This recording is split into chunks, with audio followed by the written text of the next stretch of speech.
Here we go. Welcome, Irish. Hey, everybody. So, yeah, we're going to walk into the Denver Police Department, District 3, Commander Advisory Board meeting. You remember Brian O'Neill and friends?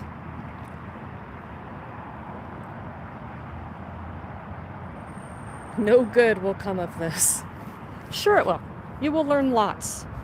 Come along as we seek a seat in the front row.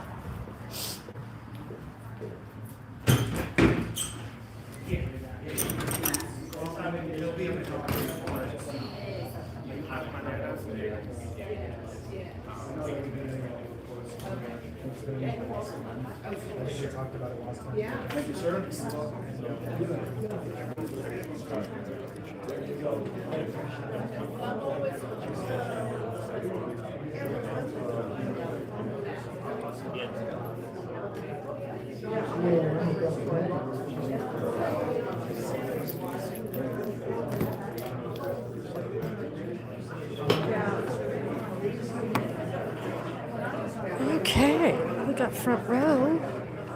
Right on.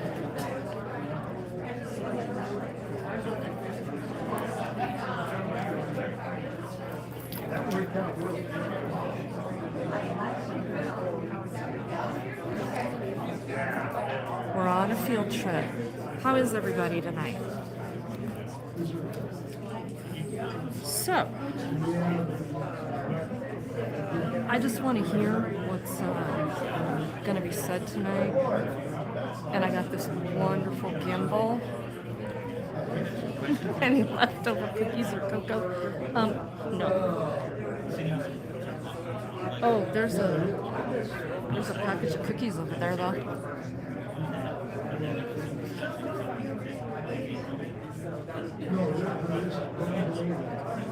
There you go.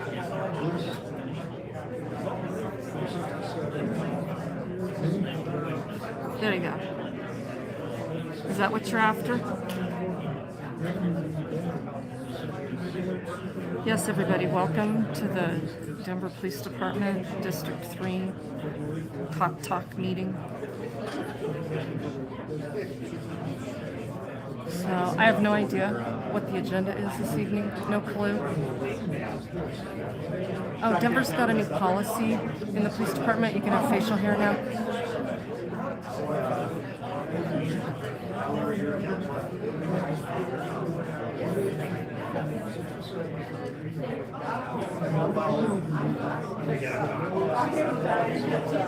Oh, Lieutenant Timmerman.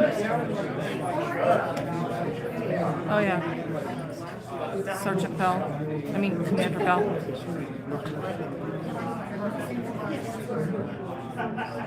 Yeah, I don't know. They don't really advertise what the topic of the meetings are going to be, so we'll just see.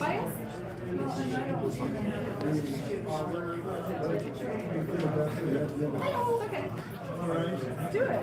Who's the number?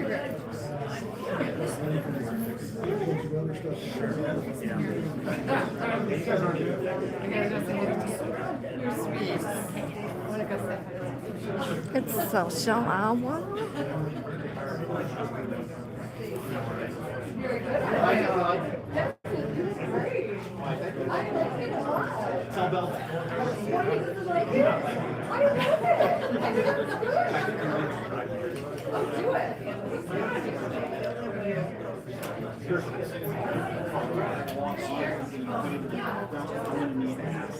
Oh yeah, so this gimbal is lots of fun. It's fine if it's on the table though.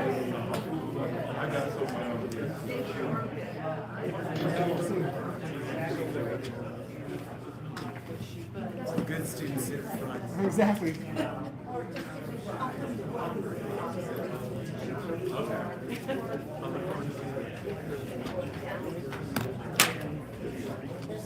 I like our setup. This? Yeah. Thank you. Is that the It's DPI? handy. It is. Cool. I'm not crazy about it though. Why's that? Well, it's fine if it's stable, but if you're on the move, it's not fast enough. Calling for our council office and having to use it yet. Yeah, Yeah. it's, I mean, it's functionality-wise right here, it's great. But if you're on the move a lot, it's not good. That's like its whole purpose. No, but look, it's got this little thing in here, so. But it also has an app, so it has a tracking device.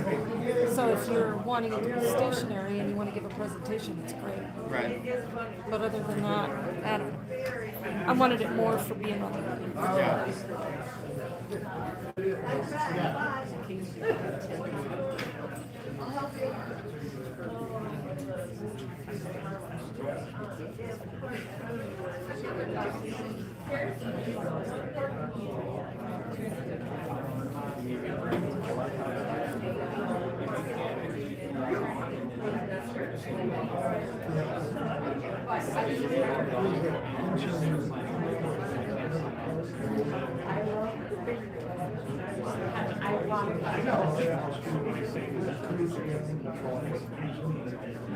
You know what? Like, you're actually not even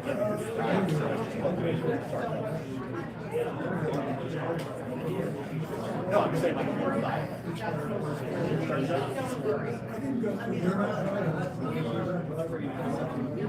Shelly, how are you tonight? Shelly's in the house. Shelly's in the chat. Shelly, remember Shelly and Gino? How are things in your place, Shelly? AB, how's it going?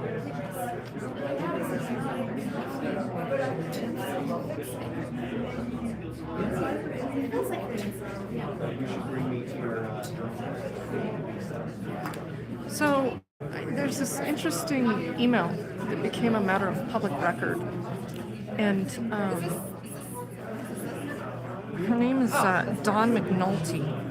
And she sent out this rip-roaring email to many command staff here at DPD District 3 to include Brian O'Neill and that Lieutenant Timmerman there that you just saw with the beard, who will come back and talk.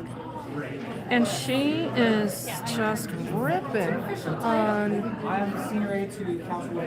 telling the city that they need to quit allowing homeless people in her neighborhood, period. And she goes on to say that the city dropped off some folks after severe weather sheltering, dropped them off at the library by her house. And that doesn't work. That is true. Because that is a homeless-free zone. So I'm guessing she's probably here in the back of the room. We'll see if she starts whining and carrying on. I'm just here to, to listen to the crime stats. How bad is it? It's so weird. We had lunch, and then Tuesday night, and then all of the weekend. Yeah, I mean, it's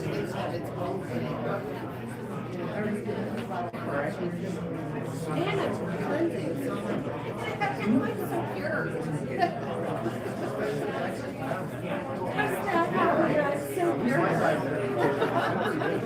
I mean, obviously, you have Like so much overall. Oh, thank you. Oh, you ink it out. There's a huge boutique out of Main Street that sells them. Here's this email. Check it out. They have the cutest stuff. All those first batch email addresses are all cops here and the city.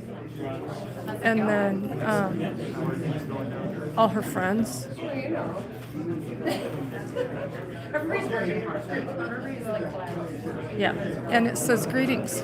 Can the mayor's office please respond to our questions and requests below? Number one, why did the city of Denver authorize busing unsheltered to the Ross Library located in a designated quote-unquote encampment resolution zone at 33 East Bayard? This also happens to be a designated safe route to 4 Denver Public Schools on the Bayard bike path, question mark.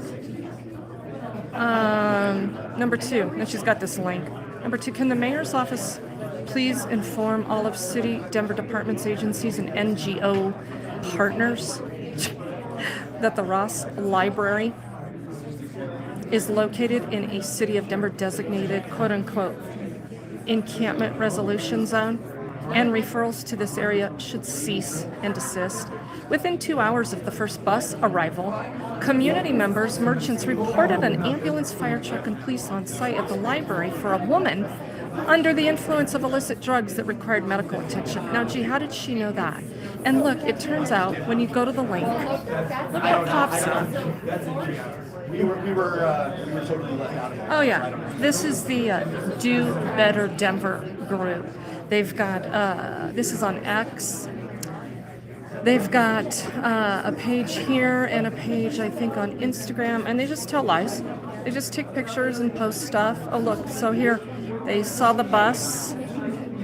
They saw the bus come to the library. Oh my goodness. A bus drove by the library, and look, and then there's some people standing there after the bus left. Oh look, and there's a picture of an ambulance. And then all of a sudden, everybody knows all about this medical call. Well, isn't that fascinating? Okay, so let's go back to the email.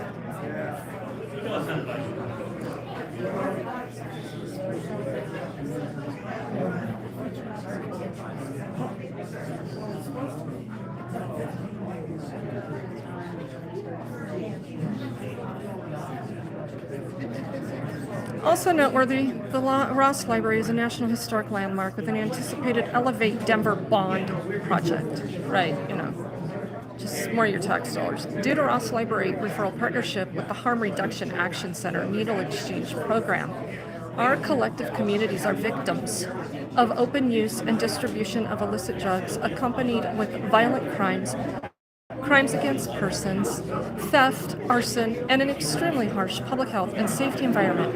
Oh, yeah, welcome to Denver, everybody. The documented public impact statements and public service safety call volume warranted the city of Denver designating an quote-unquote encampment resolution zone, second in size to downtown Denver.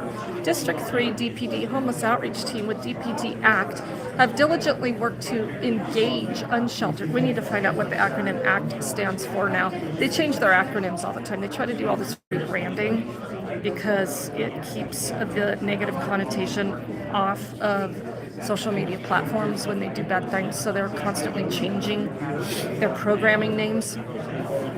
So anyway, yeah, so they have diligently worked to engage unsheltered, offering recovery, shelter, housing, medical attention, and support resources and services. Additionally, with the support of Councilwoman Alvrides, the Broadway Merchants Association raised $100,000 in funding, diligently working to create a business improvement district to support a thriving, safe community for all merchants, residents, and visitors. With the dense population of social services, public housing, vulnerable, disadvantaged youth, seniors with disabilities, and those that are in sobriety homes in our community, we remain deeply impacted and challenged despite our concerted efforts. The Broadway Safety Coalition, in collaboration with Broadway Merchants Association, Councilwoman Alvrides, residents from 3 RNOs, DPD District 3, are requesting the City of Denver please allocate additional resources to the Broadway bid corridor while we await voter outcome and implementation of the tax increase we so desire. The bid corridor is Lincoln, Broadway 6th Avenue to I-25. with documented encampment resolution zone, and the city of Denver should uphold all existing laws while taking immediate actions. Blah, blah, blah, blah, blah, blah. Warm regards, Don McNulty, Broadway Safety Coalition Chair.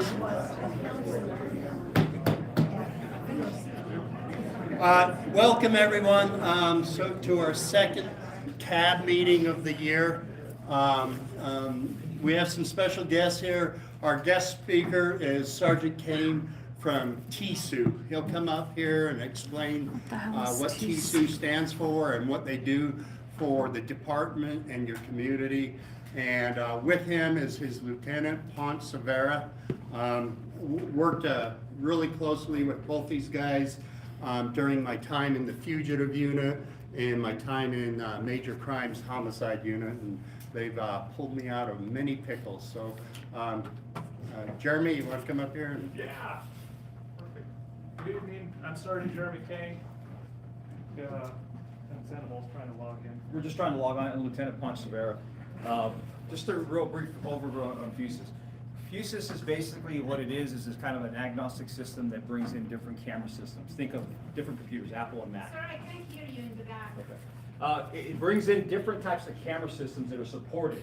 Normally they're Ethernet, so it's plugged in like with a computer, there's a cord. And what it ends up doing is putting all sorts of different cameras that we own, either ours or traffic cameras, and sometimes private partnerships if they have a big enough system. You can bring them in and map them, and what it's feeding in as soon as we get it up and live. It's feeding in basically a view of all the cameras in that specific area. So what we do in the Real-Time Crime Center is if there's a call in that area, we can see what camera assets we can start trying to grab a hold of, trying to start providing that awareness and visibility, or telling the responding officer this is a suspect they're looking for, or maybe we can send more officers, or we can send an ambulance, if we can see what's going on there. So that's the whole part of Fusus. What it also does is it actually brings in different things, like we can see our officers' vehicle location. So for officer safety, we need to know where they're at in case something happens and they get injured. We can see different assets like that. We can see different other stuff like shot spotter, basically the gunshot detection. When there's an alert that comes up, we can actually see that on there. Again, trying to locate a potential incident or a suspect with the camera so we can try and actually respond quickly and hopefully, maybe say apprehend someone or render aid to someone's injured. That's the whole concept behind it. What Fusus also does, and more, it does not bring in ring cameras or Wise cameras, any kind of private cameras that we probably have on our wireless.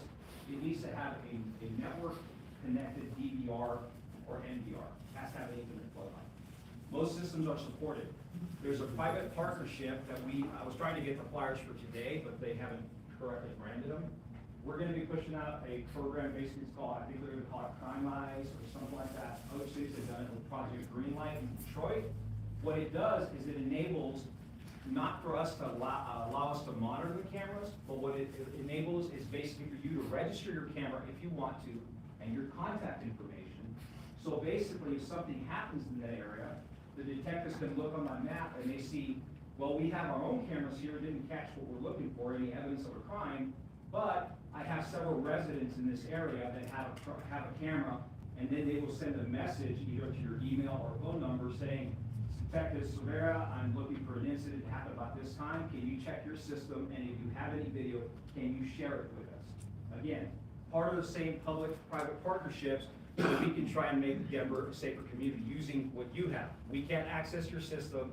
You would just have to provide that, and so we send you a link, you can wirelessly upload. That's the direction we're going.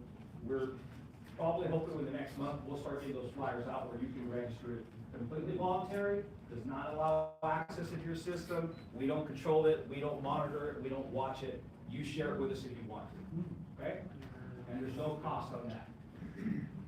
The other part of that system, and it's more for businesses, if I'm a business owner and I have my own surveillance system with cameras in my building or around my building, then Fusus, depending if that system is supported, allows the ability for you to actually purchase it. This would be you purchasing it privately, purchasing what they call core.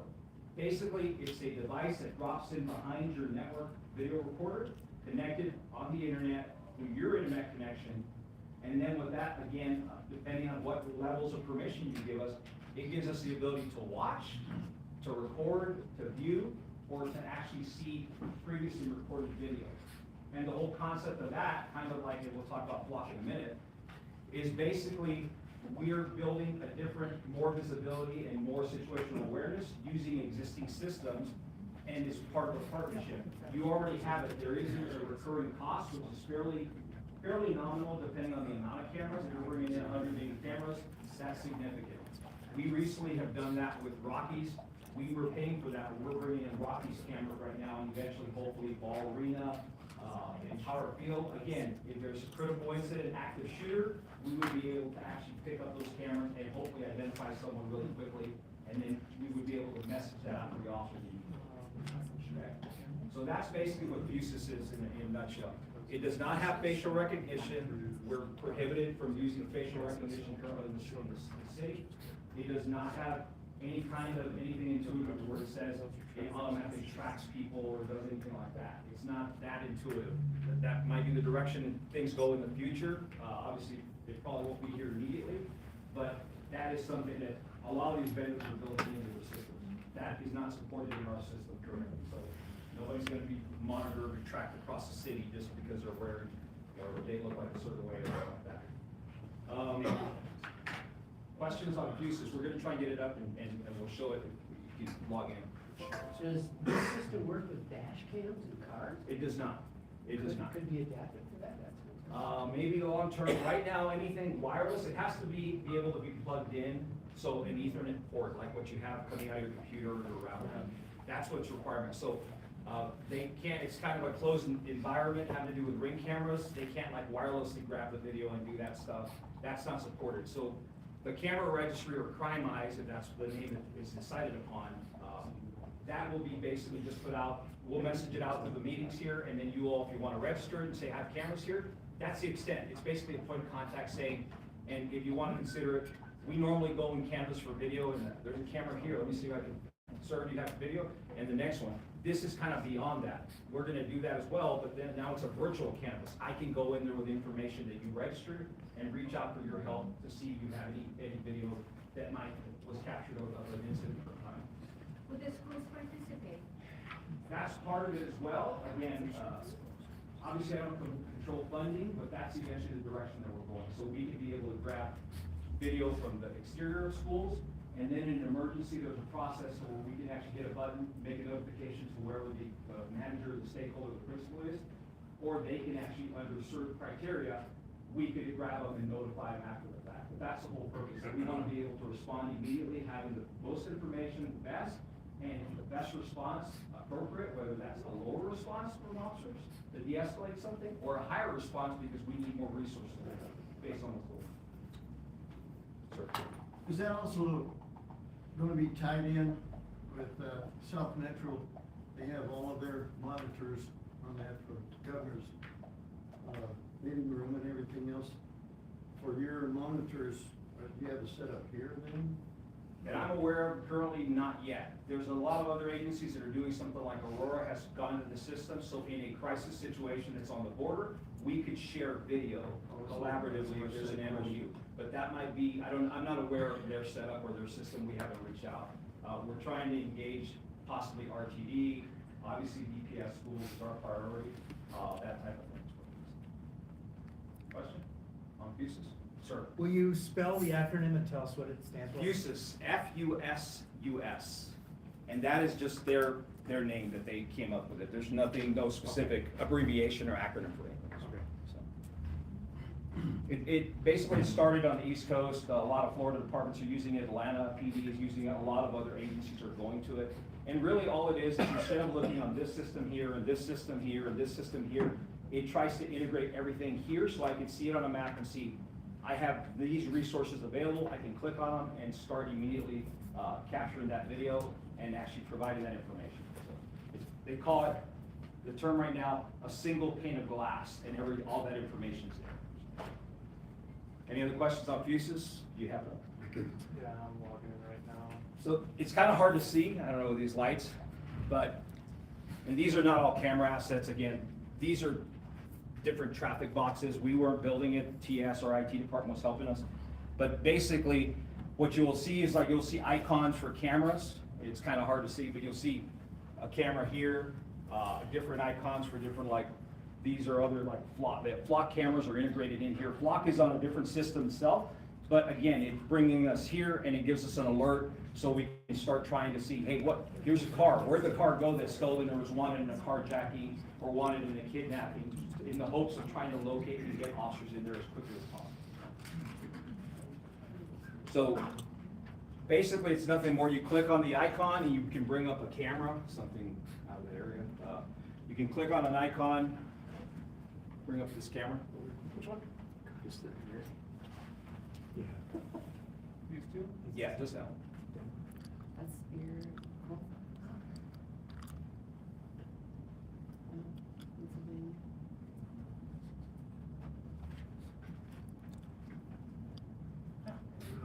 Wow. So you see a video. The other thing you can do in the area is you can grab a radius of cameras, an area of cameras, and it's got limitations because you're streaming video. And you can immediately, it opens all of them up. So let's say I have something around here, somebody is fled from a scene of an incident, or there's some critical incident that's happening, emergent. Instead of going and clicking one and the other, I can literally just draw a circle and then it just opens all of them up, and then I can start seeing. The other thing that is being pushed out as part of this is the officers can log on and actually look at the video out in the field, both in real time as far as also recorded historical videos. So if they're looking for a suspect or something that happened, and there's a camera there that may have captured the event, they can also review the video right there, or they can go through our crime center, real-time crime, and they can do it as well. So on their car? On their MDT, any browser or a phone with an app. Wow. Yeah, so for example, this is essentially a tablet out of one of the patrol cars, so the officers would have the situational awareness going into the incident, you know, so they can take obviously a correct approach. Can you, just for the sake of time, and we can stick around and field a few of the questions if you have it afterwards, just not to take over the meeting, sorry. Can you bring up Flock? So Flock is a different system. Flock is LPR. There's no facial recognition. There's nothing of that sense. It's basically traditional, they call them ALPRs, automated license plate readers, that basically they're installed at static locations, so think of an intersection or on the roadway. It is capturing public view only, and what it does is as the vehicle goes by, it takes a picture of the back of the vehicle and the back of the plate. And then what it does is it converts that plate image, ABC123, and it puts it into the database, and it retains that for privacy sake limitations, even though state law basically says we can go up to almost 2 years for retention, we only keep it for 30 days. So then if something happened, they said, hey, I think that vehicle plate was ABC123, the one that took off, the one that hit me, or the one involved in this robbery or carjacking or kidnapping, and then we can actually search for that plate. Now, what this system does is that other departments will share information, share that data. It's only available for 30 days, okay? And then what ends up happening, if all of a sudden I had someone that kidnapped someone, and we had that the other day, we had an incident, and that's still being litigated, but out of state, there was a person that was in Denver that had activated the LPR here, the plate had captured here in Denver. That person had actually committed 2 ATM thefts, I think 3 of them actually, one of them specifically was over $90,000. They actually went in, broke into an ATM. Out of state, 3 other states away, the detective over there started running the plate for their investigation, and then discovered it was over here, and we subsequently, with our resources, were able to locate that car here, and they had gotten warrants for them and stuff like that. Had we not had that information, those persons potentially, I think they hit 3 ATMs, at least one of them was 90, another one was like 50, the other one might have been, it was in the thousands. That would have gotten away with 150,000. And the problem is, crime does not stop at the local municipal Aurora border in Denver. And if they're going interstate, it was a matter of time before we got hit doing the same thing. It was different. This was not like a forced entry type thing. They used keys. They had some other computer items that basically made the machine trick it into actually just dumping all the stuff. So So again, and then ultimately, obviously, as you well know, anything that happens somewhere else or affects us here on a crime basis, eventually translates to us, to cost to us as consumers, because insurance goes up, everything else goes up into play.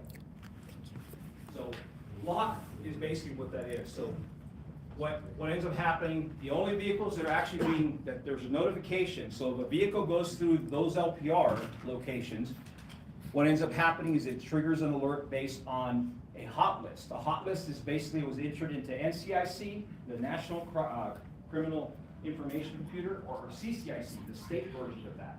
When a vehicle's reported stolen, or a vehicle of interest is wanted in a crime, we have to manually enter it, we enter the information, we say what it's wanted for, we say what agency's looking for it, and the case number.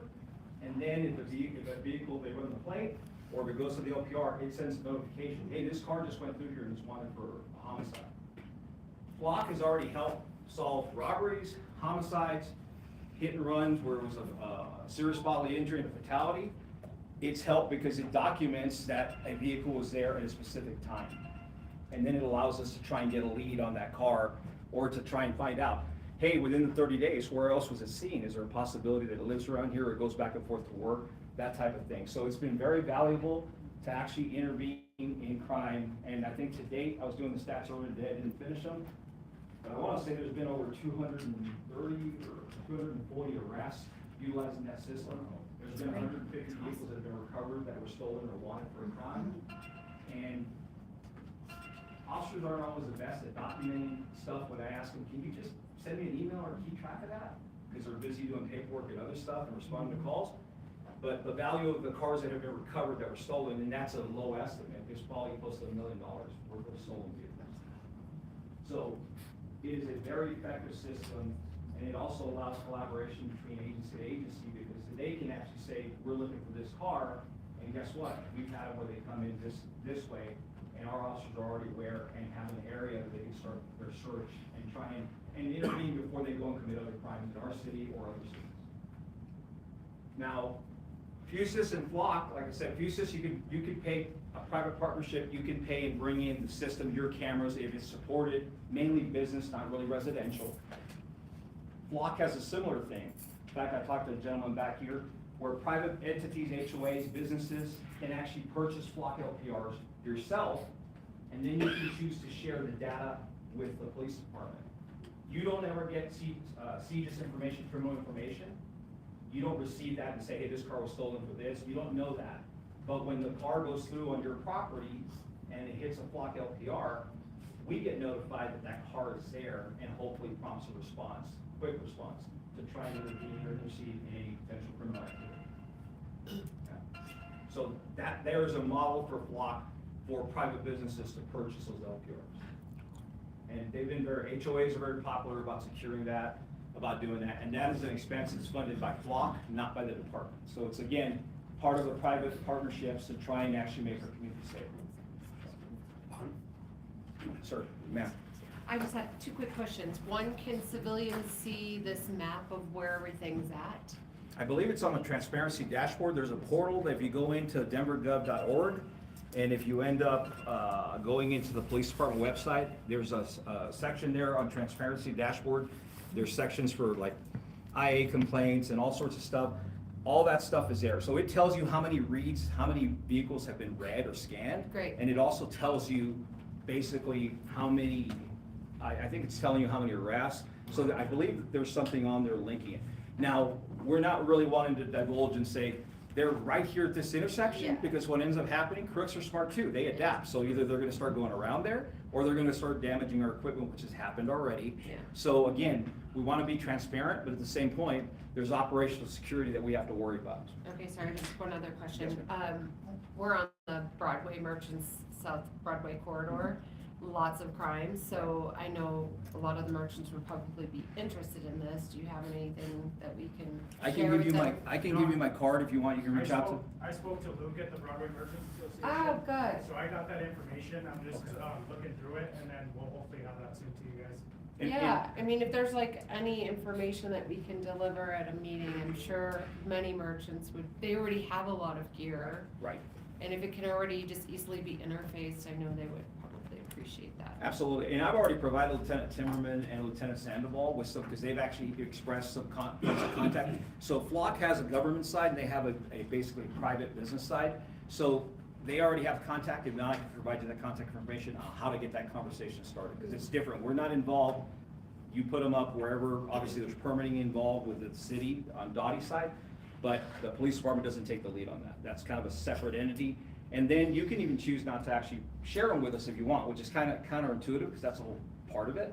But other HOAs are, we're not gonna share anything with you, but if you need something, come and then we'll search it for you, which is fine. That's completely their option. So nobody's forced to do that. But Flock obviously encourages you to share with law enforcement, because it helps make, obviously, a lot more security for the entire community. Yeah. And I just got a thumbs up from Christy, our information specialist, of sharing. It is on that dashboard. You Awesome. you can see it. Chief Thomas, if you go to denvergov.org/police, you'll see Chief Thomas's picture, and there are 3 buttons right next to his picture, and it's on the one that says transparency. You open it up, and it says dashboard. You open it up, and it'll say, it's 18 awesome dashboards, but one of them will say flaw. Okay, great. All right, Christy, you're here for another week at least.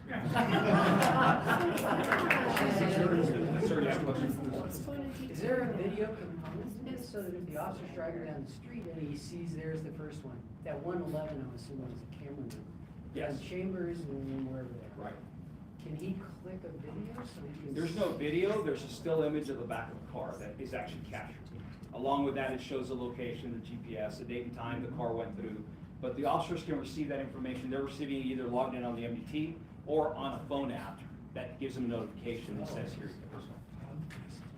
Yes, ma'am. Why only 30 days instead of 2 years, since the law allows you to have the data for 2 years? Because we're trying to be cognizant of privacy concerns. You know, obviously, you know, depending on what your view is, if you're very pro-police supportive, but then for everybody that's on this side, there's a lot of people that are very privacy conscious. So we're trying to be respectful of that. Other departments actually do have, basically, they do retain it longer. We can't, we're contractually obligated for the 30 days, and that's the way we chose to roll it out.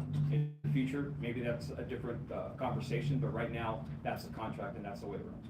And the leadership basically wanted to make sure in the mayor's office, we're only keeping it for 30 days. There's an investigative need, and that's, after that, the information drops off. What doesn't drop off is the audit trail or any kind of, if I searched it, our protocols are basically, we search it, we require a case number, that way we can go vet that it was for this investigation. So again, we're trying to keep those controls to make sure it is not abused, and if not, obviously subject even to criminal punishment if I'm using it, you know, for some unlawful purpose it's not. So that's kind of what we're doing. So that's the 30 days. So. Any other questions? If not, yes, ma'am. Can we watch the halo cams on those stolen vehicles? Not on this system. That's why Fusus is there. So basically, if the alert comes in and if the vehicle's there and they can get to it fast enough, then you could actually look at the camera there to try. Right, can we look at that one that just came in at 622 or 623? Can we look at that area? Is Syracuse in Denver? Colfax at Syracuse? That's not a camera, That's just That's a Picture. flock. That's Yeah, a flock right. hit, right? Yeah, but it's just a still image. There's no camera video that's attached to it. I get that. So in that area, now that that stolen vehicle is right there, can we watch the halo cams of going Oh, I after see what that? you're saying, right, yeah. Yeah. Yeah, well, like I said, I don't, right now, the system we're running off of a laptop, so I'm not sure how well that's working right now for the Halo part of it. So that's the alert that would come out. That's obviously a gunshot. That's for the gunshot detection. So that just happened? So, yeah, he'll try and bring it up, but if not, I'm like, yeah, so 2 different systems, that's why, so. Understood.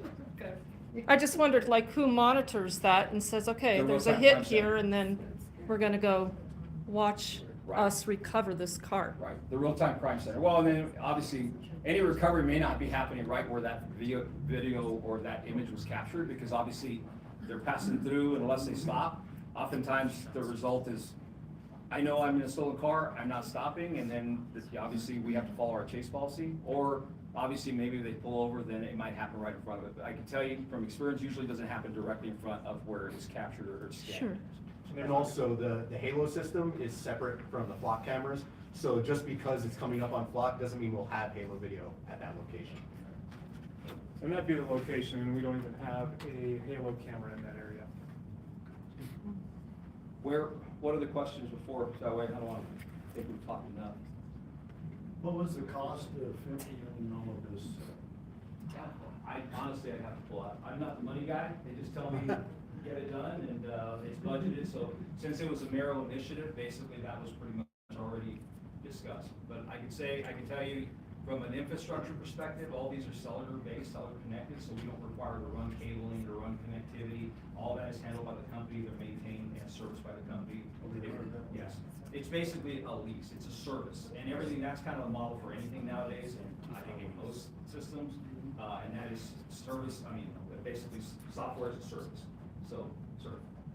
How big is your staff? How many people working on this? Normally, about 10 plus a supervisor.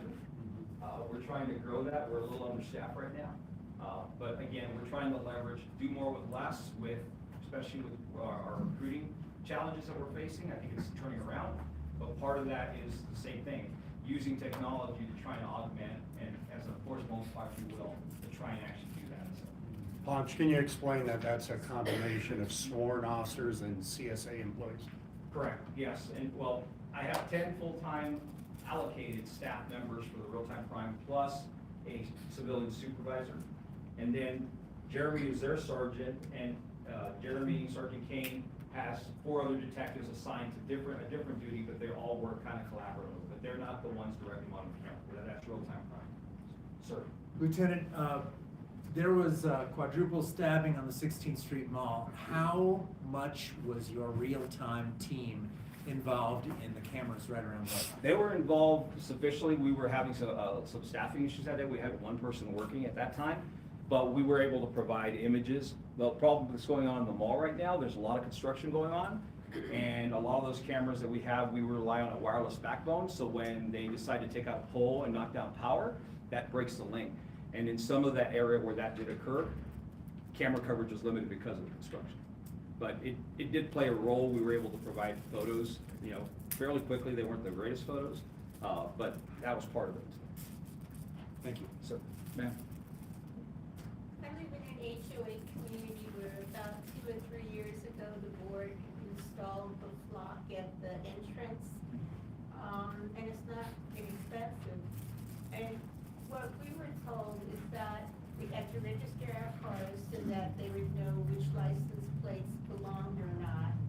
But that it's only if an incident happens, that then they can go and check the flock memory camera and then have it sent to the police department to see if in fact it's got a criminal history. Is there some way to do that more in real time? What you're talking about is called a whitelist. You whitelist, and that usually applies for HOAs. It still records your plate. All it does is says, this is a resident that lives here. And we had a request, it's like, I want to whitelist my vehicle in Denver. Well, again, in all fairness, people from Denver, I hate to say that, sometimes they might commit crimes, right, even in other cities. So just because you're registered in Denver or in that area, it still documents your vehicle. It just gives us a way to kind of try and at least pare down who we might be looking for. If I have 10 residents going in an HOA and one car that's a non-resident went in, I should probably start looking at the non-resident vehicle, but then ultimately, if it doesn't match the description of what they might have said or the time frame, I might be looking at a resident. But it is called whitelisting, and that's only available for HOAs, not for as Denver as a whole. So how? Through your HOA manager that has access to the system, since it's their system, they would have to do that, and it would only apply there for that So HOA. I'm just but wondering if it's worth the expense if you find that you do identify cars through HOAs that are committing criminal activity. We haven't identified, at least per se to memory, a car that might live there, but the HOAs, like we had one that it actually has flock out in Green Valley Ranch. And the flock system helped us identify a time frame and an individual, a suspect that was involved in a shooting of another individual. And what it also helped do, the victim was let's say, less than cooperative. They were not necessarily the nicest person themselves, but they were a victim of a crime. So we need to make sure that we actually, at that point, can validate what they're saying is truthful and that they're not leading us on. So what it did is actually was able to place him there and corroborate his story by saying, yes, his vehicle was there at that time. There was a lot of a delay in reporting. He chose to delay reporting by 2 days and then went to the hospital, and then we had to backtrack. So again, instance where the HOA, but some of them, if you put it in an apartment complex, sometimes that's so transitory, people turn over really quickly. So again, because you live there, that doesn't necessarily mean that you didn't commit a crime, but it doesn't necessarily mean that you did. So it's just a good way for us to, I don't have to search necessarily immediately through hundreds of vehicles. I might just search for 50 that are actually non-resident. Does that make sense? So it's just a way of eliminating, hopefully speeding up that process, but it has to capture everything. If I could do just one more question and we'll move on, it's getting late. Go ahead, sir. What's the approximate cost to have an LPR set up? There's a little bit different price structure for private or communities.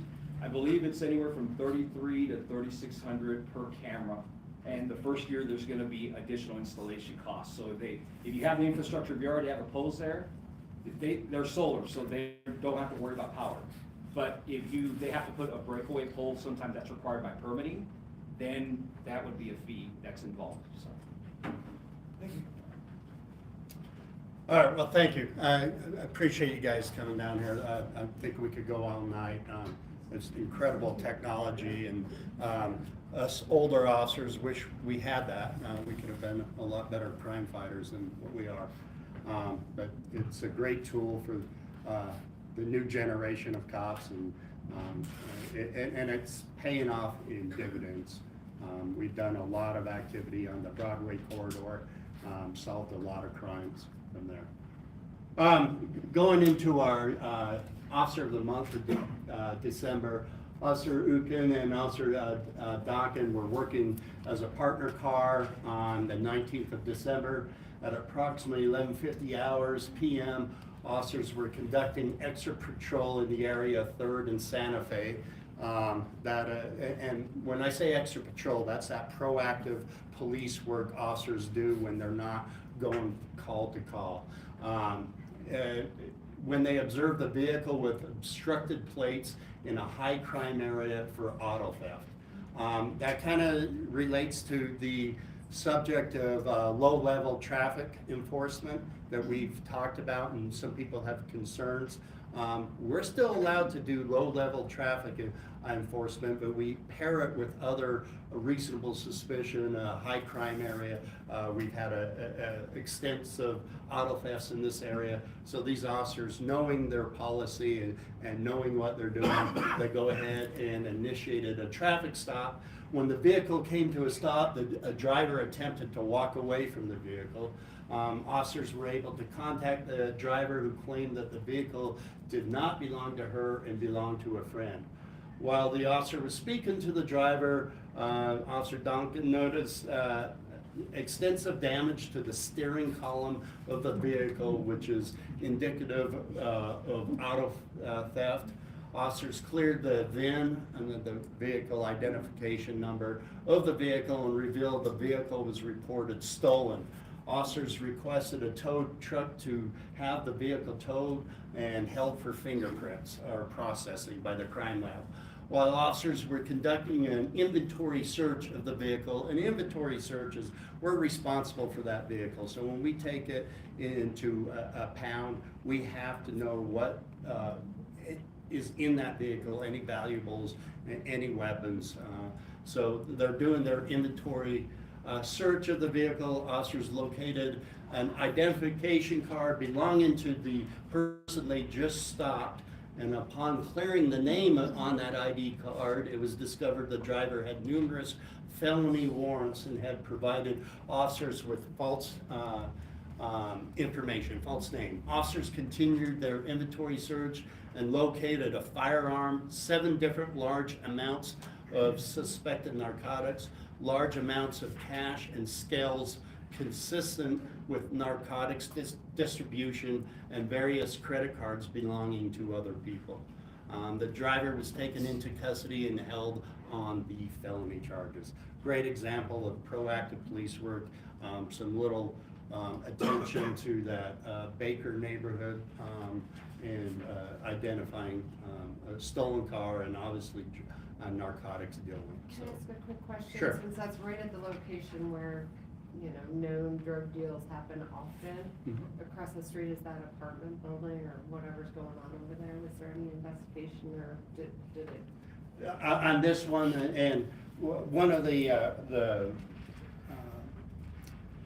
rules or demands I have made with our ACT team is they follow up on cases like this to see if we can further investigation to other crimes or that we don't know about. So, Okay. but in this case, it did not lead to further investigation. It had nothing to do with that apartment building that's known? It's hard to say. It was in the area. Okay. She didn't admit that she was going to that apartment.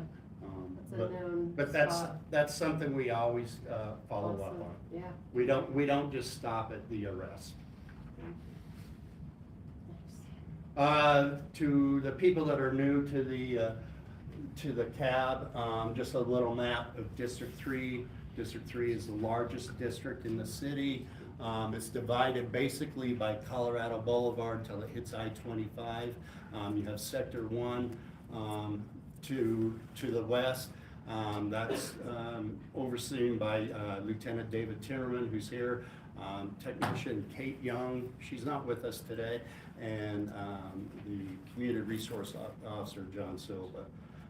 Sector 2, Lieutenant Julie Wheaton, she's not here with us today. Due to the protest, we had to reassign her, so she's taking care of that. AJ, he's in the back there, and then the Community Resource Officer, Manny. Okay, these are the stats year to date compared to the 3-year average for the district. I'm just going to let you take a look at them because I'm not going to go into our usual spiel of talking about the stats. You can see we're trending in the right direction where we want to be, but I do want to talk about a couple major incidents that have happened in the district that I'm sure is on everybody's mind. Just a little preaching to the choir again, property crime, we're way down negative 44%, but if everybody could remember, lock your doors and shut your garages. I'll keep on harping on that because it's usually about 30% of our burglaries are unlocked doors. So the first incident I want to talk about is the Washington Park shooting. I'm sure everybody heard about that. That incident, and a person is in custody, so I don't want to jeopardize the prosecution in that case, so I'll talk in general of what had happened. A gentleman was sitting on a park bench. A bicyclist came over to sit next to the gentleman on the park bench. The first gentleman on the park bench did not want him to sit there. An argument ensued, and he ended up assaulting the bicyclist, and then as he walked away, shot at the bicyclist, hitting the bicycle but not the gentleman.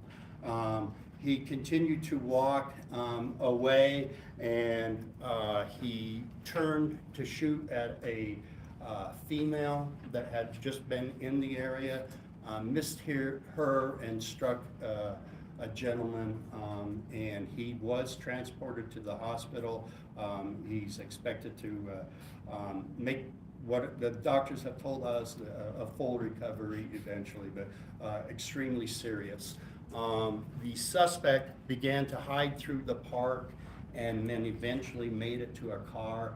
Our officers responded immediately. This is in a 7-minute time frame from the very beginning of the disagreement and the assault to the officers found him in a car. He tried to drive away, and they did a pit maneuver, which is knocking the car off its path, and they were able to slow it down and safely take him into custody and recover the gun. So that's all I can say about that, other than there could be some mental health issues with the suspect.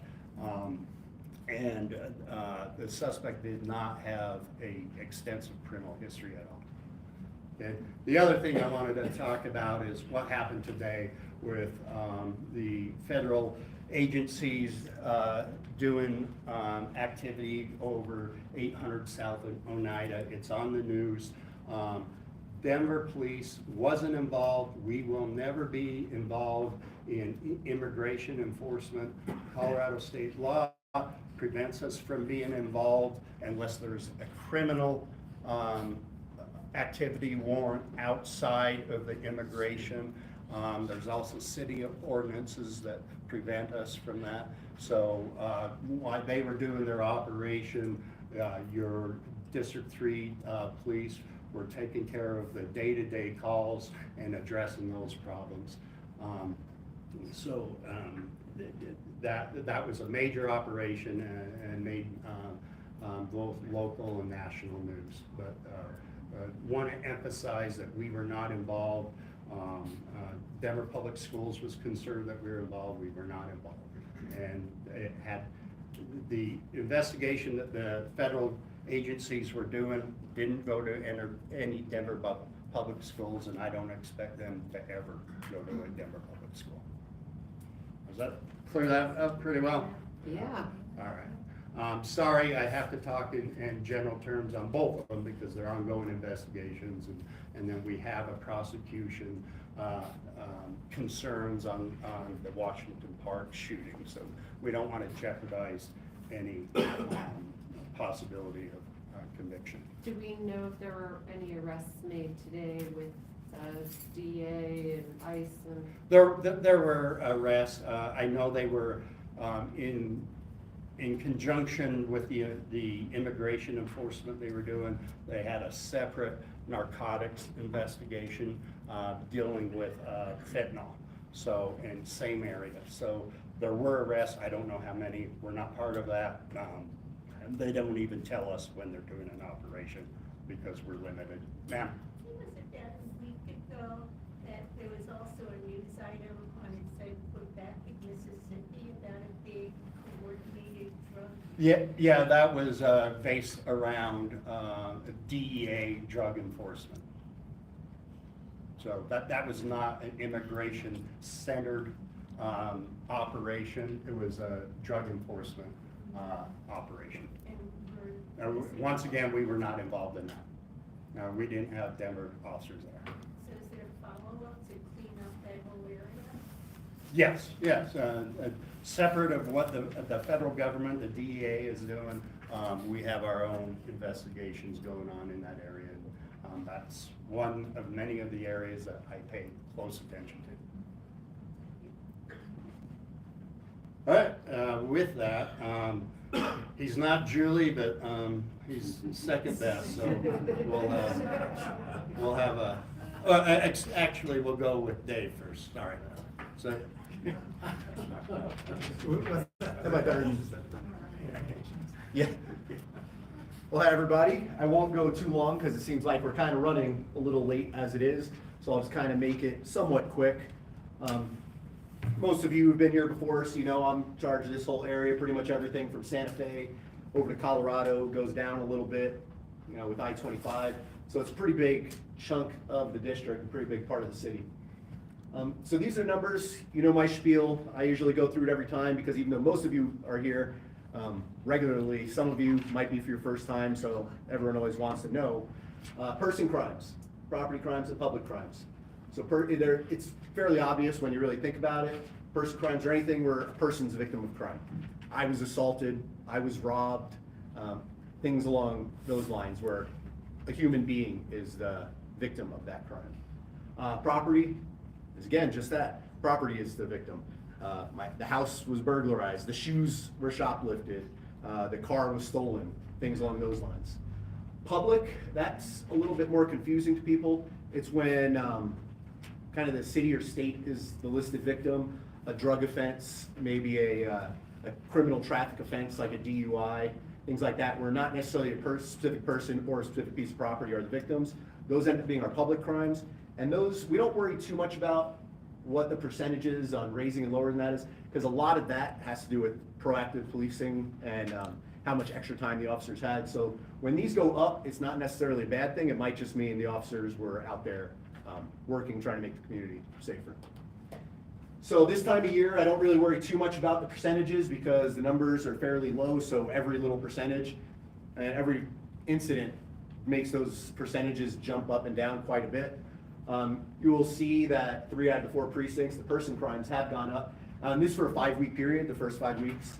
But overall, it's pretty flat. It's not that much different from the last 3-year average. And I decided to look a little bit because I know in the past I've talked about the struggles we have in our whole district, not only Sector 1, but Sector 2 as well, is a lot of the person crimes, and these are actually pretty low considering the landmass we have. And a lot of them are incidents we really struggle with trying to prevent because they tend to be known parties. Domestic violence incident, roommate, family member, things like that where it's happening behind closed doors, so it's hard for us to prevent. So we really reach out to you guys to let us know if you know there are issues or problems going on, if you hear something going on, if you know, for example, domestics, if you know someone may end up being a victim or they're in a bad way, you can call us. If you don't want to call us, we do have the STAR program with our clinicians that can respond if it hasn't gotten to the criminal part yet. So that way we can try and prevent it. That's what we're trying to do now, but it's really hard to do those things that are behind closed doors. Before the meeting, I started looking a little bit back, just out of curiosity. I only went back 3 weeks. I didn't get to the first 2 weeks of the year, but for the last 3 weeks, out of 37 person crimes in Sector 1, 30 of them, the victims knew their assailant. So there were only 7 where they were either didn't know them or unknown. And of those, some of them are just because they never contacted our detectives, so we're not sure if they knew them or not. So that's a pretty significant number to me. Property crimes, I know I just said I don't pay attention to percentages, but these numbers are a lot higher, so it's a little bit more of a big deal. Because, I mean, right here, we're down 100 crimes from last year. It's hard to say why these are down. Obviously, we're working hard. I know the commander always says it. A lot of that's partnerships with you guys, because I did also look at a couple things. For example, auto theft, theft from motor vehicles, burglaries, and larcenies. Those are our problems, really our biggest problems in District 3. Burglaries, for example, in Sector 1, every precinct is down somewhere between 25 to 30% over the first 5 weeks. And that's mainly because I haven't really been seeing garage doors being left open. That's a big driver for our burglary numbers. And I haven't really noticed that, so that's awesome on you guys. I blame Christy for this because she messages out stuff all the time, as well as the CROs, because they work hard on it as well. They don't get mentioned as often, but they're unsung heroes back there. And then our auto theft and theft from motor vehicles, in every precinct, at minimum, they're half of what they were last year. And an example I wrote down in 313's area, theft from motor vehicles, which, you know, someone breaks in and steals your laptop or your purse from your car. Average for the last 3 years is, by this time of year, we've had 51 incidents.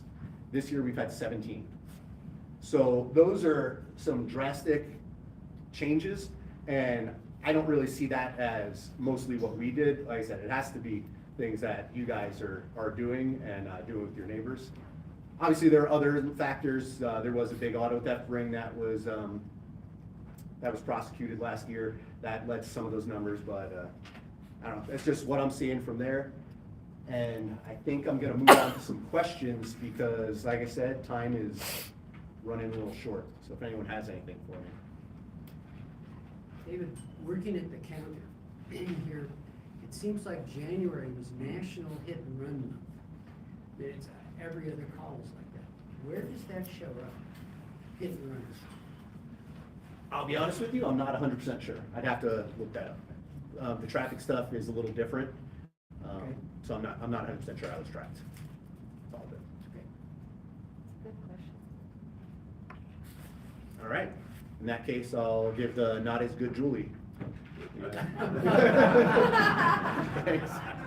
So sweet. Troy, you're all right. Now that I know the bar is set low, I don't need to perform at all. So Lieutenant Troy Sandoval, not that anyone's gonna remember or anything. This is Sector 2. These are all the neighborhoods that we have out here. I go through this every time, just because people, one, find it interesting and they ask me out on the street, how do we get the numbers? District, the first number is always the district. The second number is always the sector. Each district has only 2 sectors. And the third number is the precinct. So this is precinct 3, this is precinct 4, district 3, sector 2, precinct 4. District 1 has different numbers, district 5 and so on, but the first number is always based on the district. So this, I'm taking care of Lieutenant Wheaton's sector, and hers is sector 2. So district 3, sector 2, precinct 2. These are the numbers. Lieutenant Timmerman went over exactly what the person crimes is, like the Wash Park shooting would fall under the person crimes. Property crimes have to do with burglary, larceny, any theft of or break into an ATM. That seems to be a big one nowadays. Public order crimes, everyone gets kind of confused about that. That's, just think of it as something that goes against society's norms and standards and culture. Offenses against the state, like trespass, that kind of stuff. Alcohol offenses, those kind of things. Possession of narcotics, that would also fall into there. So I'll wait to go over the increases on this side, even though they're minimal. I'll start with the public increases right here, public order crimes. So a lot of times when you see numbers this drastic, this drastically high, we do an operation to where it's underage alcohol service with a bar, something like that. So if that number goes up quite a bit, because every time these operations happen, they'll go out to 2 or 3 different bars with one of our minors, and if they get served, then of course the establishment gets a citation. That leads to that. So if you do see this go up, that's generally what it is. We have an operation like that, and that's exactly what it was, underage service. For the other 2, this one pretty much stayed the same, which is great. Over in 323's area, we also had several trespassing calls, which is great because our CROs and Christie do a lot of have a lot of communication with the businesses around that keep telling them the same thing: call, call, call. If you get a person that's creating a disturbance, an unwanted party, that sort of thing, give us a call. We respond.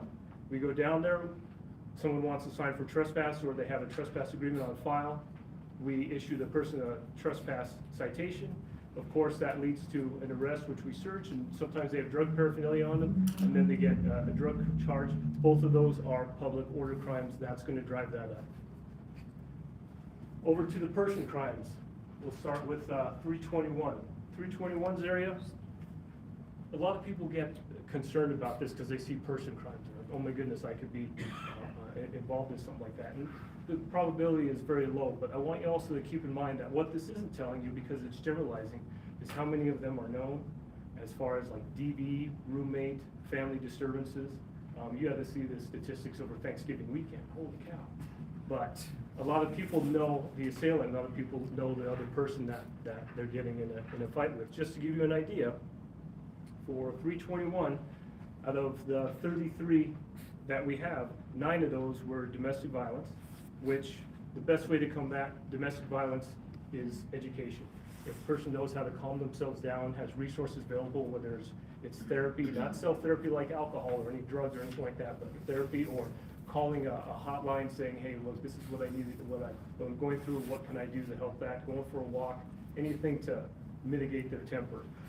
So 9 of those were domestics, 8 of those were known. Roommate disagreement, family disturbances to where they get upset, and 9 out of 10 times alcohol is involved with that, because that lowers their threshold for making good decisions. A couple of them were school assaults, and then some of them were shoplifting turns into robbery, which brings me to my next point. If you see a shoplifter, be a good witness. Do not go down there and try and tackle someone or get into a fight over property. You can get severely hurt or killed for property, especially if it's at a 7-Eleven, a Walgreens, something to that effect. $20, $30, $40, $50, even if it's $1,000 and they're taking it out, be a good witness, get a good description of the person, don't jeopardize yourself or your family by trying to go over there and pounce on anyone. I can't reiterate that enough because it seems to be a reoccurring kind of thing. As far as 324, when person crime went out, yes Can ma'am? I ask you a question on 321? Sure. We had a woman that was attacked, assaulted, where I live, Woodside Village condominiums. And then 2 to 3 weeks later, she was assaulted again. The first time in her garage and the second time up in her unit. And then she came downstairs and she was found later. So how can we find out? She hasn't been back since. And how can we as citizens find out what occurred? I mean, that's pretty odd, isn't it? So it's not like a random thing, it's more like somebody's after her. It's more like, say, domestic with a restraining order violation. She's not married, she lives by herself. You don't have to be married to have a domestic, you just have to have an That's intimate true. relationship. If you can Well, give we us don't the, know. if you can give us the dates after, we can look into it without sharing any privacy issues, but, Meet with me after, ma'am. I'm your CRO for that area, Oh, so okay. I'll give you my card and we'll dig into it, okay? Great, thank you. As far as the 324, 10 of those were DVs, 5 of those were known, a few of those were school assaults. Road rage. That seems to be the number one issue with 324's area. We have 2 major highways that come through there and people get cut off, they get upset. I was told by our analyst to tell everyone here that if you get in a road rage and you stop the car, the minute your foot steps out of the car, you are no longer the victim. Don't fall prey to the other person with that's losing their temper by cutting you off. Just, you know what? Blow it off and keep moving. Don't follow the person, because remember, it's road rage. It's not road vehicle damage. It's not property damage. It's not an accident. It's road rage. They get upset, they cut you off, they flash their lights, they honk their horn.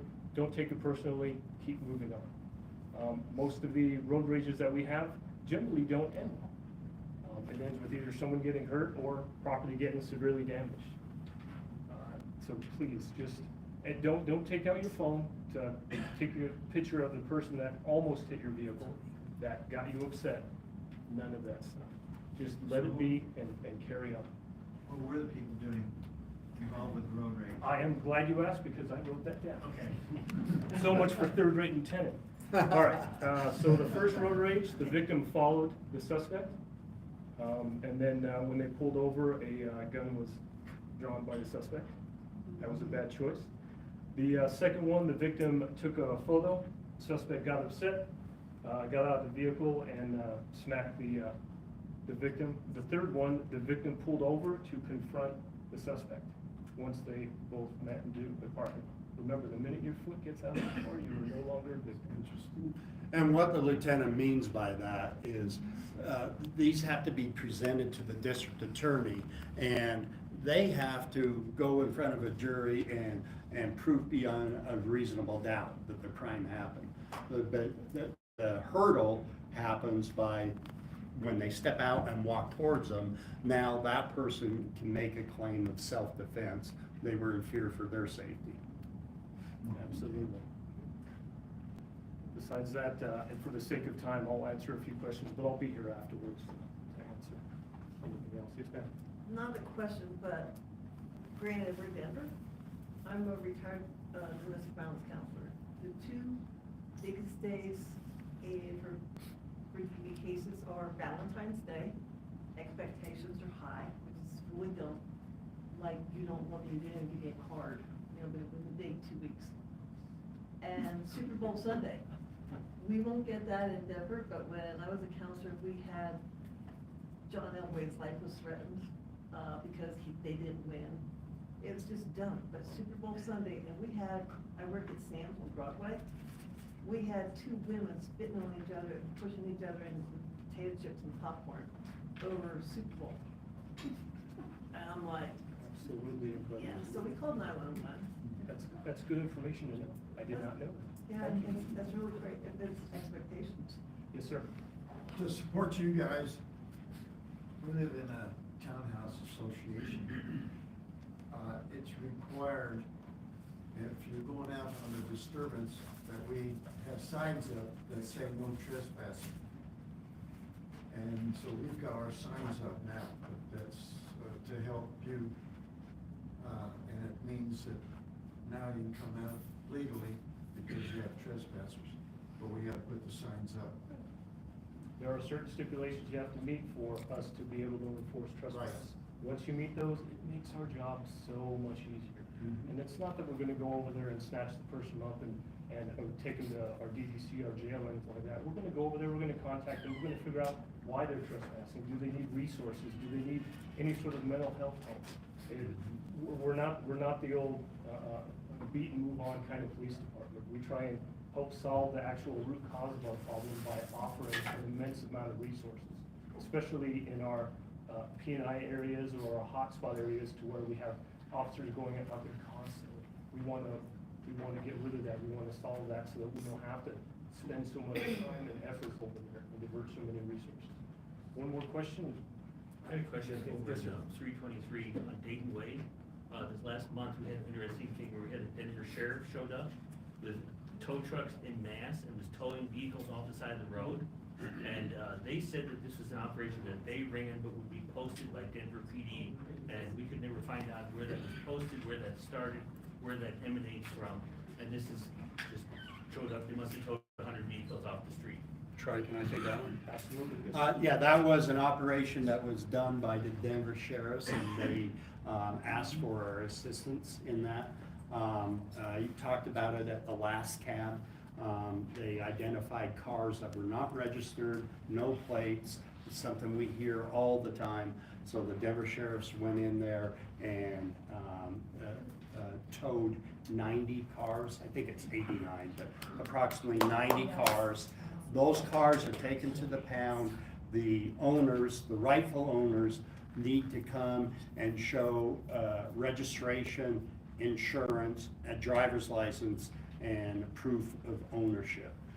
We were finding many cars that didn't have any of that, let alone one of that. So that was a Denver Sheriff's operation, and their public information office was supposed to, if they decided to put it out there.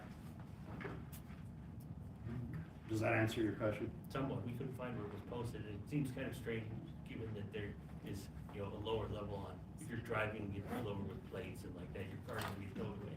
You get a ticket, you usually get parking tickets, so it was a lot heavier handed than you would see. That's a right-of-way issue. If your vehicle is on a right-of-way, one of the streets that we all drive, it has to be registered, it has to have plates. So that was the Denver Sheriff's operation with the support of us. And we can talk a little more about that if you have further questions. All right. I have a quick question. Sure. Abandoned cars. I'm an early riser, so I might get going, especially this time of year, before the sun comes up, and I'll see a wrecked car on the side of the road, and I want to get out and see maybe someone's in there having a medical emergency, or I might pull over just to look inside. I'm not gonna open up a door to get under the seat or nothing. But I seem to see that cars, especially after a snowstorm, they go into the curb, the people leave the car there. And I, as a citizen, driving around that early in the morning, I get out and maybe look in the car. But what, is there any suggestions you have towards Yeah, something don't like do that. Early risers like this? Jesus. Yeah, so, Wow. so number one, I appreciate you checking on your fellow citizens. That's not what he said. If you check on the car and it's not occupied, you can call it into our non-emergency number. A lot of times what happens is exactly what you're describing. They have an accident and it's not drivable, and instead of calling a tow truck to take it to a garage, because we all know how expensive that is, they will even inform the law enforcement that they are gonna park it here and they'll come back and get it later. But you can always report that to the non-emergency. All right. Why? I have noticed What's the crime? that, you know, we've always had a lot of night racing, but lately it seems like all night long there are people racing on 6th Avenue or Josephine Yes, at really high speeds. Like I would have to phone and be driving 40 miles an hour, and you know that there is a clicker there, and you go register 80 miles, and there are cars racing. yeah, that's a crime, and that's something that we're always trying to address. We even have a task force with the metro area that we work with. If you have the newsletter, Christy wrote a couple of examples recently of street racers that were arrested and what happened to their vehicles. Their vehicles are impounded, and then further investigation whether it falls under a public nuisance. If it does fall under a public nuisance, they can actually force it to go to auction. Do we call you when we see that? You call the non-emergency line, but you're right, it's every night, we're battling it with every night. The hurdle we have as law enforcement is that we're not gonna chase it. We get behind it, they take off, we're not gonna chase it. That causes more endangerment than the original street racing. But you have the vans, right? Can the vans photograph that? Yeah, they can photograph it, it has place. You can also report it on stopstreetracing.com. Chrissy, did I get that right? Yeah, is Stop Street Racing? Report, streetracing.com. I don't want to be redundant to that, but I think one of the bigger issues that I see is like people who have motorbikes or their four-wheelers or whatever going Yes. up and down Alameda because that's where my house is. And I think that it's lessened a little bit, but like, so if you have somebody who's on two wheels and you guys aren't going to follow them, we need to rely on those photo cameras to ideally have something that captures like their license plate, but if they don't have one, then they can kind of just always get away. They can what? Get away? Yeah, like it's more realistic, I think, for them to be able to evade an arrest if they're on two wheels, because that's one of the bigger things is when cohorts come through and there's like 60, 70 of them, because sometimes that happens. I'm sure that this gets brought up all the time. I'm Yes. just Yeah. new and curious. By the way, welcome. Hi. Yeah, and we're having that difficulty along the Broadway Alameda corridor. We just recently honored an officer that right on the Broadway corridor, right by Alameda. Same thing happened, the street racers on two wheels and four wheels, the ATVs were there. Mainly like going up and down the sidewalk is where I get nervous, because that's right where my door opens. Yep, completely. And the officer actually was able to see that the motorcycle pulled over, and he was looking at social media, not looking at his environment, and the officer was able to walk up on foot and wrestle him off the bicycle. And we honored that officer a couple of times ago, so we're always conscious of it, and it's a battle. Okay, it's getting better, but. It's not getting good enough, but Yeah. we'll keep on doing it. We're over time, and so let me go on for Coffee with the Cops, first Wednesday of the month. Bus, that's on connect. Oh, So, this didn't get changed yet, but this actually got changed, so now, instead of the first Wednesday, we're doing the third. It makes it a little bit more accessible for some of the lieutenants to be there as well, because we have a lot of meetings on the first Wednesday. And sometimes we want to come out and talk to you guys as well. So we're doing it on the third Wednesdays of each month now, so instead of March, well, we haven't even done February's yet, because we didn't do today, so it'll be February 19th, I believe, and then March 19th as well. So it's the third Wednesday of every month now. We'll have that updated for next month. Yeah, we'll get that slide. Prime example, it takes a village. Thank you for saving me there.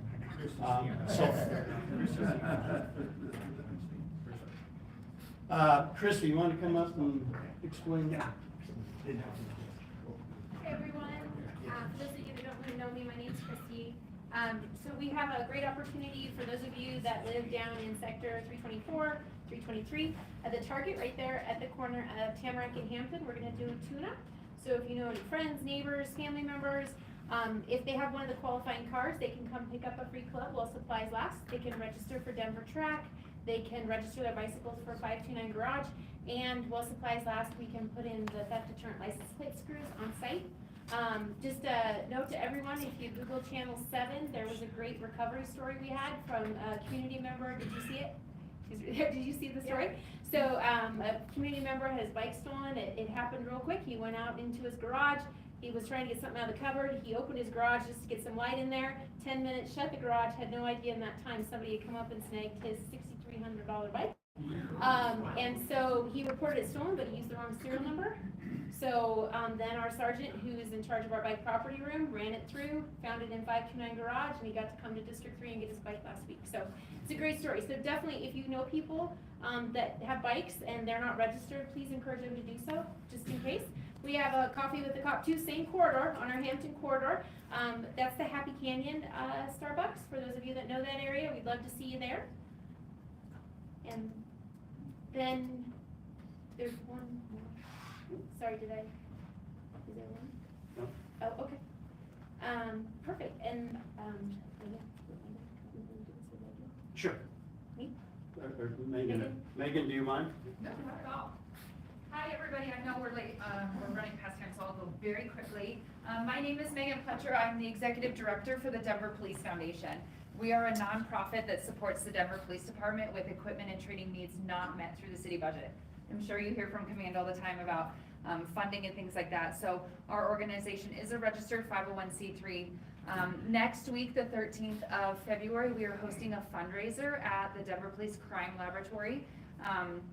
Folks who purchase tickets actually get to go inside the crime lab and spend time with the staff there at the crime lab, learning about what they do, learning about the work they do to support the officers, and then carry evidence and cases through onto the judicial system. So we encourage everybody to check it out. The QR code does work to go directly to that. I will be in the back. We have some mounted patrol horses and some challenge coins.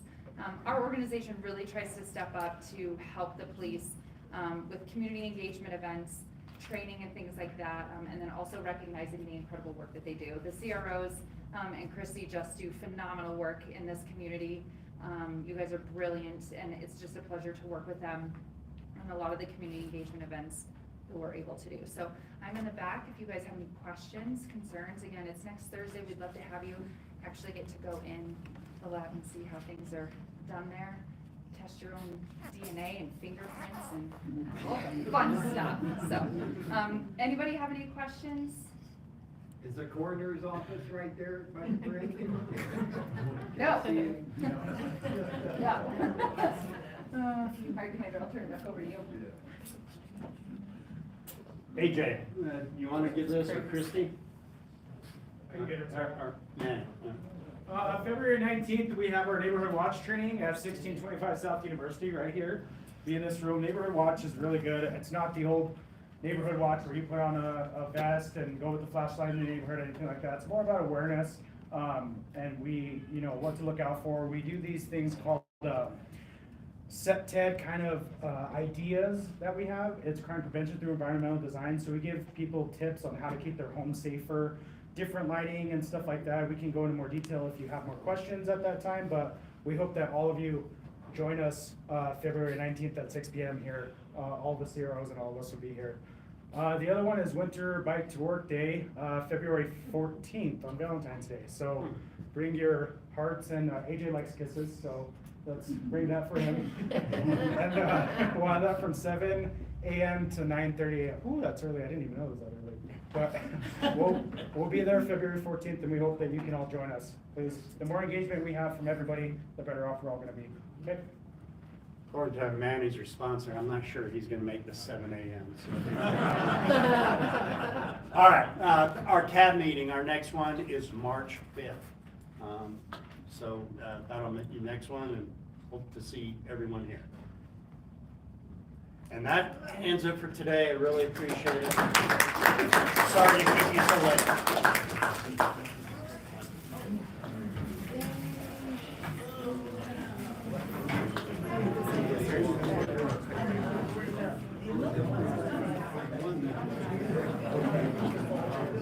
Thank you.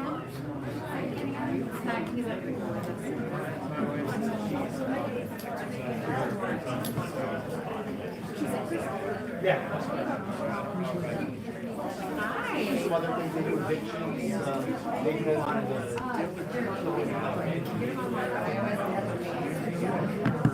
Main Street Frisco.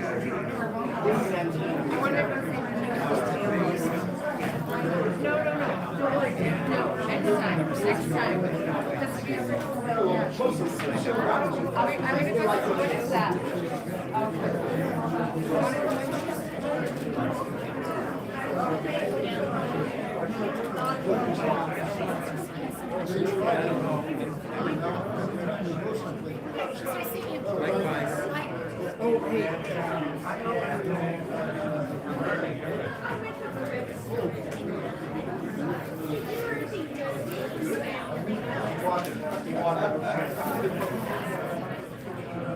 Okay, well, I think we're done.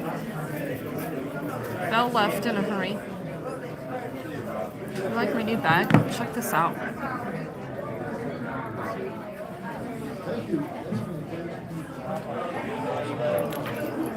I got big balls.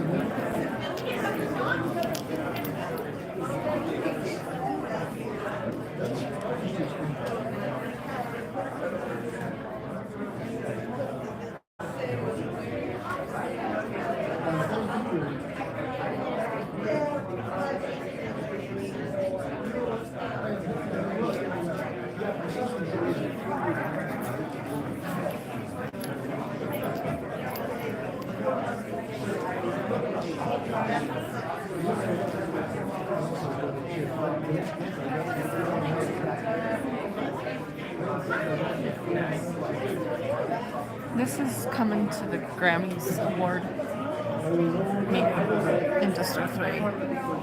So I came prepared because I'm like the best thing going in here. Okay, so I just want to make it clear that I really hope you guys didn't see that my nails aren't done.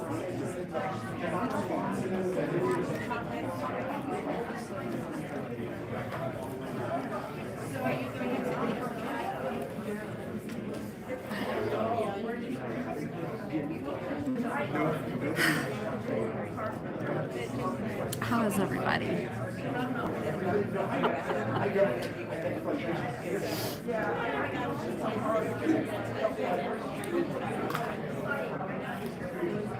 I'm just hanging out.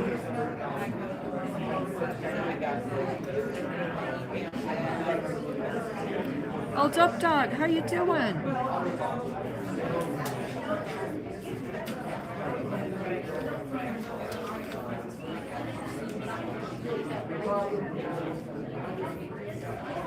Right, Snarky? Okay, so to Snarky's comment, if you guys were watching what was going on during this meeting, I don't know if you caught it or not, for those of you that have been hanging out through this meeting. So they got all this stuff up on the screen about all their camera systems and all their warning systems, and I pretty much know about all their systems. And so I knew what was going on in real time, and the flock system was sending real-time alerts because they put that map up there, and the real-time alerts were on the left-hand column. And during like a 5-minute span, 3 stolen car alerts came in. So the flock camera system picked up those stolen cars, and then as we were having that conversation, and I'm asking, can we see the halo cams around those flock cameras? Oh, well, oh dear, was she really asking us these things? And then all of a sudden, the shot spotter detection goes off. So now there's gunshots in real time. And so they're trying to explain in circles how we don't know if we can show you the halo cams because we don't know if we have any in that area. Okay, so literally, they don't coordinate any of these systems. I know that guy. How do I know that guy? So they don't coordinate any of these systems to actually catch any criminals in real time. So they're kind of scrambling around, and Belle walks over to the guy, and he immediately turns around and shuts off the whole system up on the screen. Oh, good times. I was wondering if there was going to be any.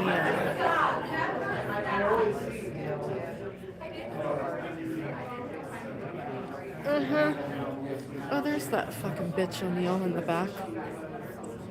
Getting wowed by the women. There he is. See him?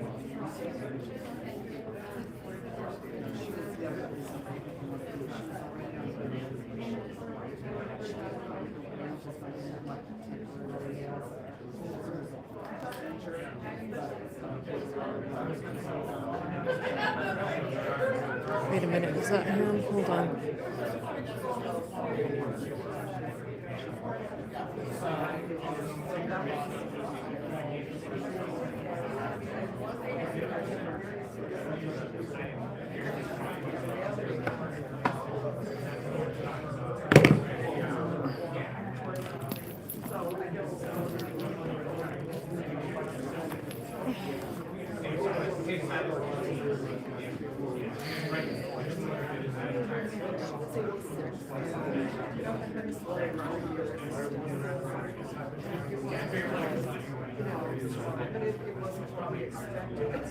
You know, to go to this whole moving situation.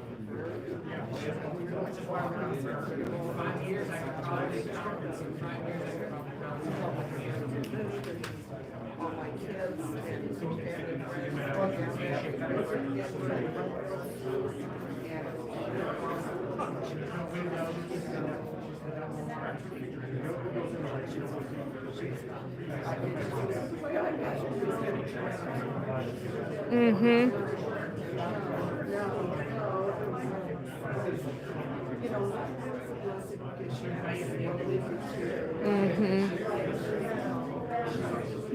I stand in the back of the room with my friends, so everybody flocks to me at the end of the meeting.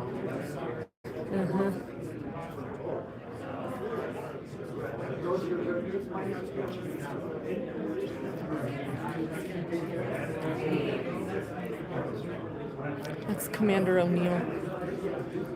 As you see, Belle split in a hurry.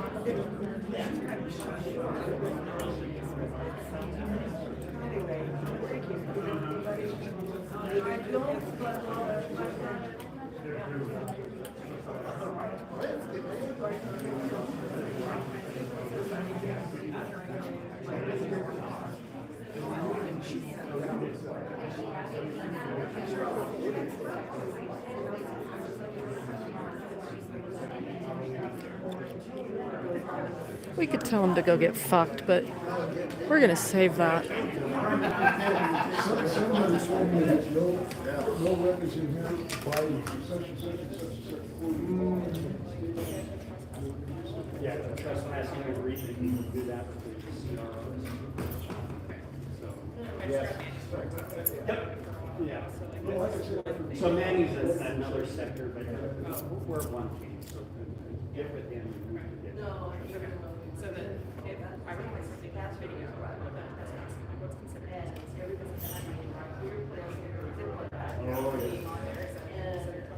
It could be, as much you would be, peace attorneys have to be across. So what the argument is, I need to see that. But, having a sign there and a trespassing agreement gives us more power. Whether we're gonna charge them. Let's get it out.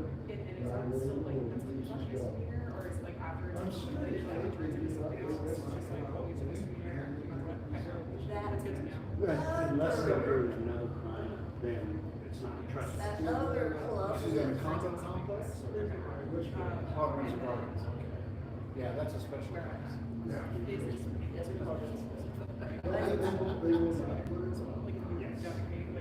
Well, you know, the other club opposite will be a nightclub. They And fix up that right being in the night, and I go in there, sort of my one car. aside from Don't complain. but it's up again. Which is bad.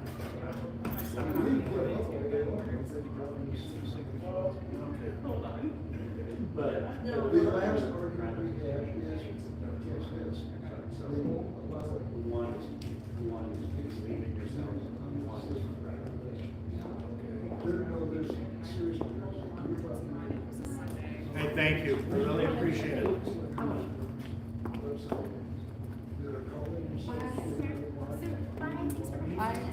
Hey, Don, I need to know you can write the thank you to everybody. No, you don't, don't worry. Yes, it's. I'll call you tomorrow. Okay. Okay, bye. All right, thank you. Like, Bye, Anna. are you Regan? Yes, Dawn, I am. Hi, it's so nice to meet you. You don't have to videotape me. Why not? I don't know. Hey, it's nice to meet you. Yeah. I've heard of your name. And Yeah, I just wanted have to you? introduce myself. I'm really kind of disturbed by that email you sent out this week, Dawn. Which one? The one that's now public record with all of the cops' email addresses on it. What about it?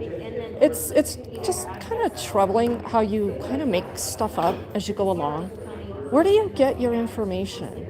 Especially like medical calls. So in that email, you're detailing that there was a specific medical call and you know what the reason was. And then you link the That's- Do Better Oh, you Denver. You want to know how I know? How all do you that? know? Because all the people in our community are reporting to each other. So we have Business Watch, Neighborhood Watch. How do We you have- get medical information? We have over 200 people that are videotaping and paying attention to what's happening. Really? Yeah. And so you get all this medical information to blast all over social media by taking video? Is that, and then you don't post any of that video? I didn't take any video. That's people that on the Broadway corridor that report it. Right, but it was in And we your have, email. we have group chats. Yeah, but it was in your email, and it was defined that you had this medical information. So how did you get it? It was just something that somebody had Said- reported on WhatsApp. Do you think that's responsible, reporting? I'm not reporting it to anybody. Yeah, you are. Who? You sent it in a public email. And you put it all over social media. And I you're didn't put it on social Yes, media. you did. No, I it's didn't. on Twitter in your email. Yes. That was on Do Better Denver. That Yeah, and you're promoting it. I'm And you're promoting Do Better saying Denver. that in your email and signing your name to that. Well, that was, she's a citizen journalist. Like, No. you don't think so? No. I think you guys are making stuff up, and I think you should stop it. What am I making up? I just told you. I'm- You're making up medical calls I'm not with no making it- information. I'm not Yes, you making are, it up. Dawn. I have your email. Your name is signed to it. And How that's did why you I'm get- here First to... of all, you weren't on my email. How'd you Exactly. get my email? Isn't that interesting? Because it becomes public record, Dawn, when you start emailing the whole damn city. Did you not know that? It doesn't really matter to me. What do Then I why care? are you asking? Why does it bother you how I got it? Don't you want the whole world to know? Who pays you? Nobody. Nobody pays you. Do you want to? You want to pay me? Nobody pays me either. I didn't ask you who paid you. I don't care. I don't care who pays you, Dawn. What I care about is the bullshit lies that you put all over the place. How am I lying? I just told you, Dawn. I just so told you're saying you. that 200 people, 200 businesses, 200 individuals That you on the copied Broadway, in your email. on the Broadway Safety Coalition. You're saying they're all lying? No, You're I'm saying you are lying. Calling all of our businesses, all of our community members that No. report this. Are they liars? No, I said you're a liar. How am I a liar? I when told you I'm how just you're a reporting liar. what they're sharing with I us? told you how you're a liar. You don't get it. You want to talk circles You're because just- you don't you're want to just pure hone in on the evil. issue. You're pure evil, and I wish you all the Yeah, best. I'm pure evil. Of course I am, because I just called you out on your bullshit. I don't have So I'm bullshit. evil. I am a volunteer helping You are keep full our of community safe. bullshit. You are full of Do you know, bullshit. like, that is our kids' safe route to school. I they know. witness people injecting drugs. I know, And Dawn. you're If you telling me say that- it, you're if you telling say me it, that it's this is a true. bad initiative? If you say it, it's true, right? All you have to do is say it. Yeah, let's chat. Let's chat. Just walk away. You're good. Hi, nice to meet you too. Are you filming? Shoo shoo. She's new to our community. Oh, welcome. What are you filming? I shared from her. I mean, She's a really mean person. Go away. Shoo shoo. Hey, Commander Bell, how are you? Hey, Did you just say young lady? I said, how are you doing, Regan? Oh, I thought I heard you say, hey, young lady. I just heard it all wrong, didn't I? No, so are you busy? Yeah, let me answer Sure, your question. sure.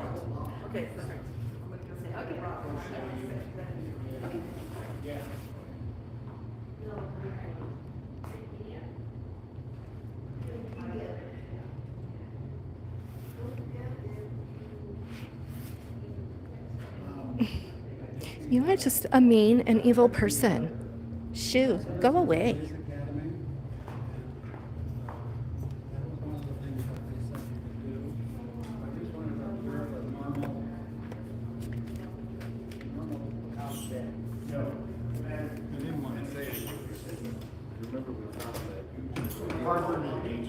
That's what I was thinking, I thought I read, it's in my area.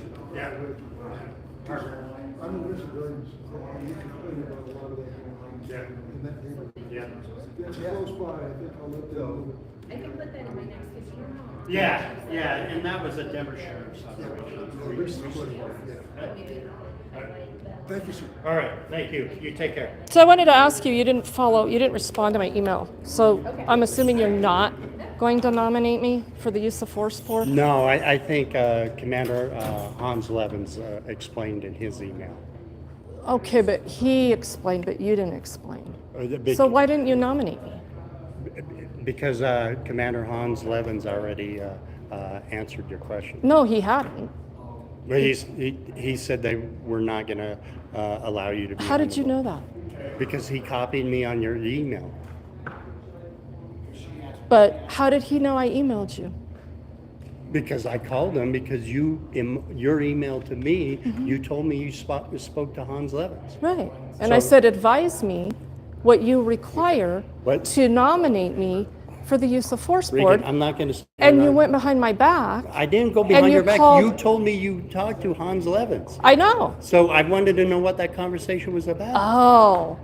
So you called him, and then he told you not to nominate me. No, he did and not. that he's got it all handled. No, Is that he how that didn't- went down? He didn't tell me not to nominate you. No. So did you respond to him via email? Or No. did No, all I this didn't. go down over the phone? I talked to him on the phone. All Good right. to know. All right, thank you. Uh-huh, wink, wink. Okay, so let me explain that one to you.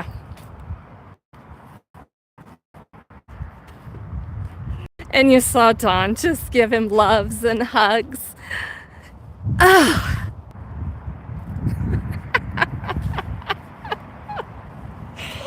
Oh, Belle. You silly, silly man. Why did you do that? You could have had a chance to redeem and prove yourself. So let me tell you how this went down. So there are a couple citizen advisory panel types of things that you can be involved in. And you know, Denver's motto, DPD's motto is be the change you want to see. And everybody is always telling me I should do a ride-along and I should do all these things because I have no idea what it's like to be a cop and it's so hard. And I don't know anything about what they go through when they have to use force on people in a split second and yada, yada, yada. So ultimately, what I wanted to do, let's see, hold on, let's catch up with the chat.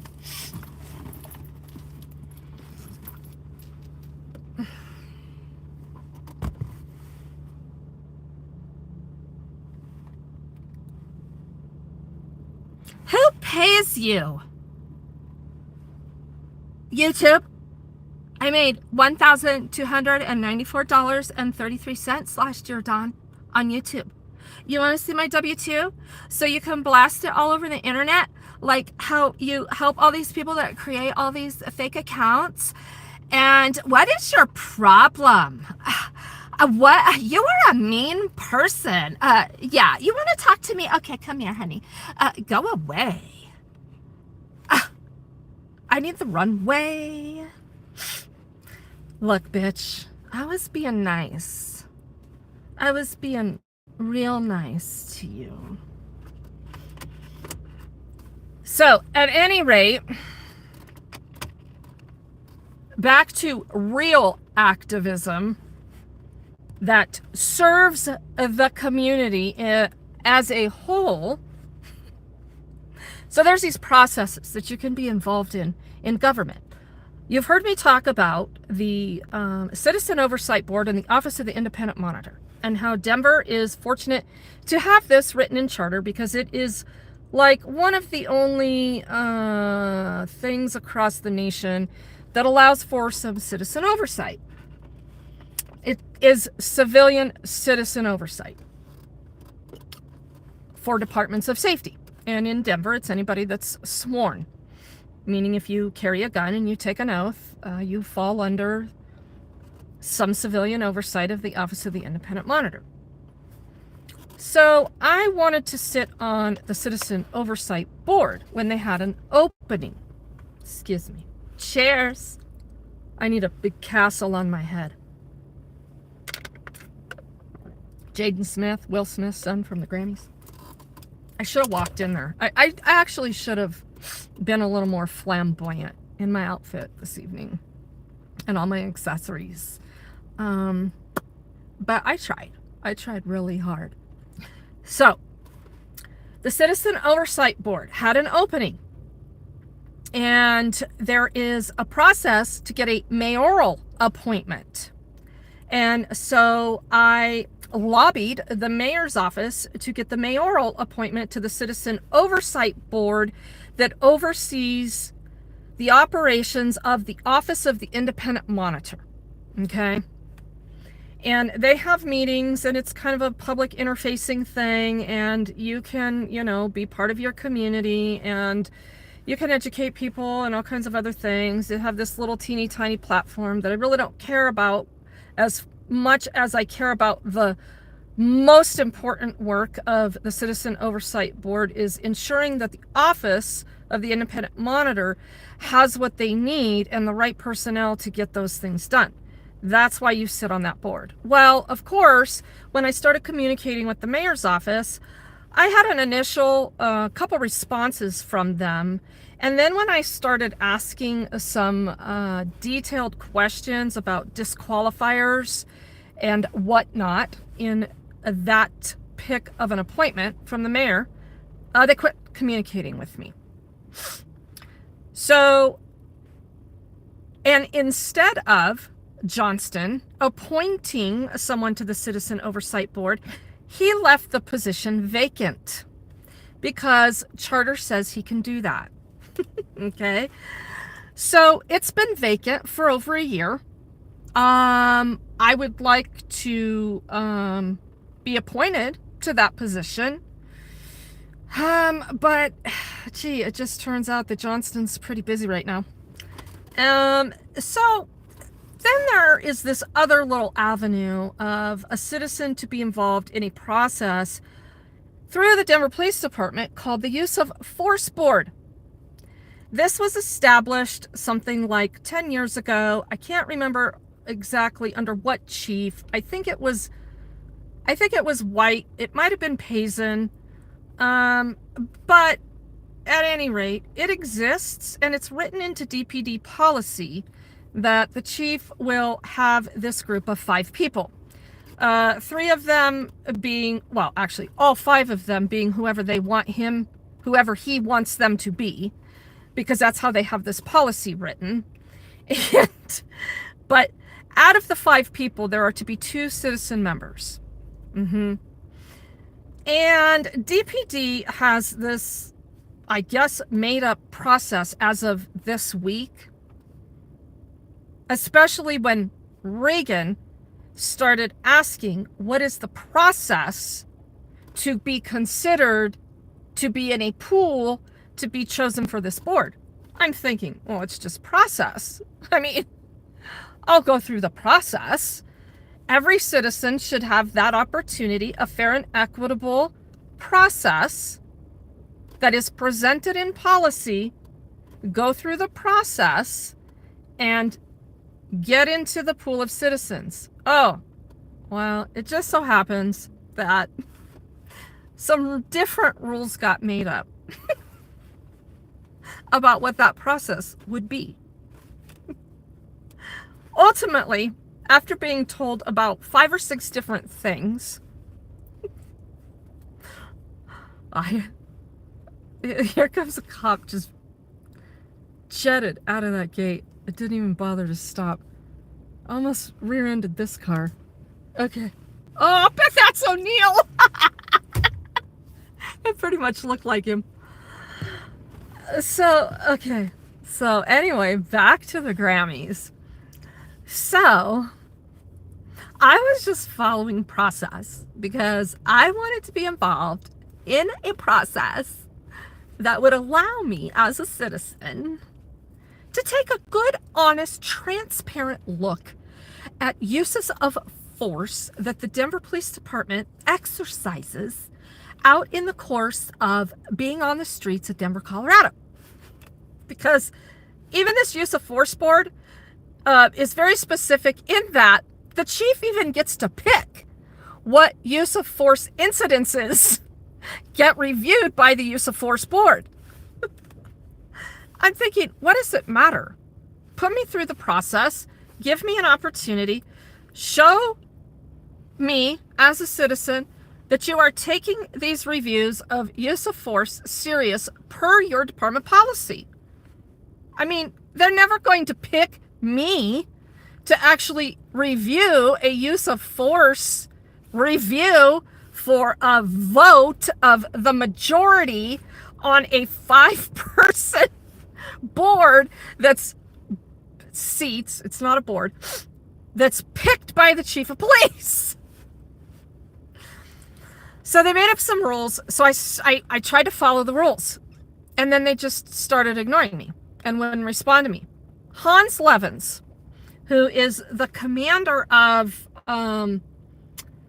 conduct review, discipline board, blah, blah, blah. He writes lots of stuff. I actually kind of had respect for the guy until today. He is the one that wrote in our court documents when we sued Denver. Hans Levens wrote that Regan Benson is often profane, satirical, and vitriolic in her YouTube. She live streams, blah, blah, blah. I've posted this a few times on my YouTube channel, right? So, after reading his whole report, when they finally decided that they had to investigate my complaint that they got sued over because they ignored the complaint to begin with, Hans Levens drafts all these findings and all this discipline. I think he does. He signs his name to it. I have a feeling that he actually isn't the good writer that I thought he was. Especially after this week. When I was directed by someone in an email from the PIO at DPD that said a lot of different things, and then said that Hans Levens would be the one that I would receive nominations for this position to the use of force board. Okay. And I had to get nominated. First it was I had to get nominated by city council, then it was city council members. And so then I started asking questions, and nobody really had any answers that were responding to me through the DPD PIO email address. And finally they said, yeah, you can get your nominations sent over to Hans Levens. Okay, well, what's the nomination process exactly? Because then the rules had changed again by that last email. And then I had to have a nomination from DPD personnel. So I asked Hans Levens what this process involved, and he kind of repeated the same thing, but then threw in that you had to be a resident of Denver. They just kind of make up the rules as they go along. And then I said, okay, well, and then he said, you have to get a nomination from the commander of the DPD district you live in. Well, I live in District 3. DPD. Hans said some other weird stuff in the email after he asked me, "Are you inquiring for yourself?" And I said, "Yeah, I am." And his response was, "Well, if anybody else wants a nomination or doesn't receive a nomination, they can reach out to me and I'll take it on case-by-case basis." Oh, okay. Well, I reached out to Commander Bell for my nomination. I was following process. I sent Bell an email. I said, "Hey, I have to follow process. This is what Hans Levin says I have to do. Will you please nominate me?" It was a very formal, well-written email. "And will you please advise me what your process is to make this nomination?" Well, within about 15, 20 minutes after I sent Bell that email, I had an email from Hans Levins telling me, "I was just told by Commander Bell that you reached out to him for a nomination. And I wasn't aware that you live in Denver. And so, regardless, you will not be chosen for the DPD." Let me read it. Let me get right to the facts of what he wrote so I don't get this wrong. Okay, "Deb, are you leaving? I'm sorry. You gotta go. Hey, thank you so very much. Very kind of you tonight. Much appreciated, Deb. I really do appreciate you." Okay, so hold on. So Hans says, and they're such assholes. I always try to be respectful of their titles, not them. I'm on a first name basis with all of them. You know what? I didn't give you consent to talk to me on a first name basis. And we don't have that kind of unsaid professional working relationship that you can feel comfortable calling me by my first name. They do it to be dicks because that's just what they do. So he says, hold on.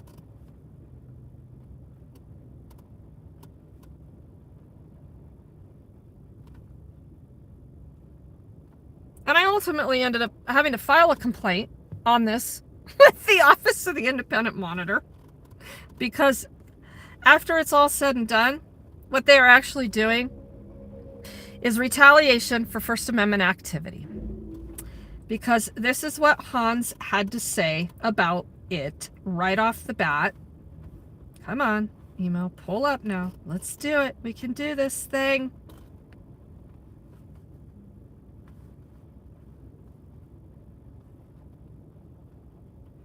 Come on, it's coming. Let's go.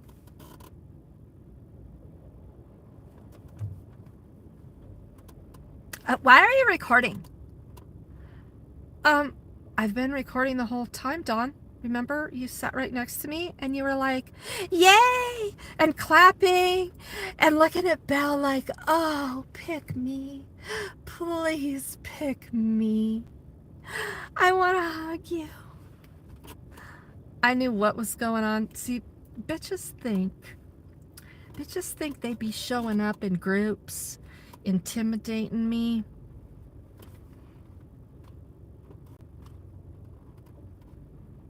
I know, sisters, I know how to play the red carpet. This email will not pull up. Well, essentially, what he told me is your bias and your history with DPD disqualifies you. Yeah. So he had said that right away in the process. And then when I asked him to define what my history is, he ignored me. So I had to file a complaint. I filed a complaint yesterday, and lo and behold, 8 o'clock this morning, after I filed the complaint, he's emailing me, telling me, "Well, what your history means is that you're biased." And you can email Chief Sanchez. Chief Sanchez is the chief of patrol for the Denver Police Department. Because one of the other questions I asked him is, "I don't like your answer, so who do I appeal it to?" He wouldn't answer. And so I sent Chief Sanchez an email as well, and he informed me that Commander Levin's decision was final. Final. And Hans Levins let me know that the chief of police, who I sued, was not available today. So, yeah, all of this is retaliation for First Amendment activity. They're retaliating because they got sued because they wronged me. So my history with the Denver Police Department disqualifies me because I'm biased. Which is really funny because I guess some of these dipshits really haven't paid attention over the years. Like I don't know, 15 years that I've been all over social media, watching Denver PD, involved in various processes of getting information, this and that, blah, blah, blah.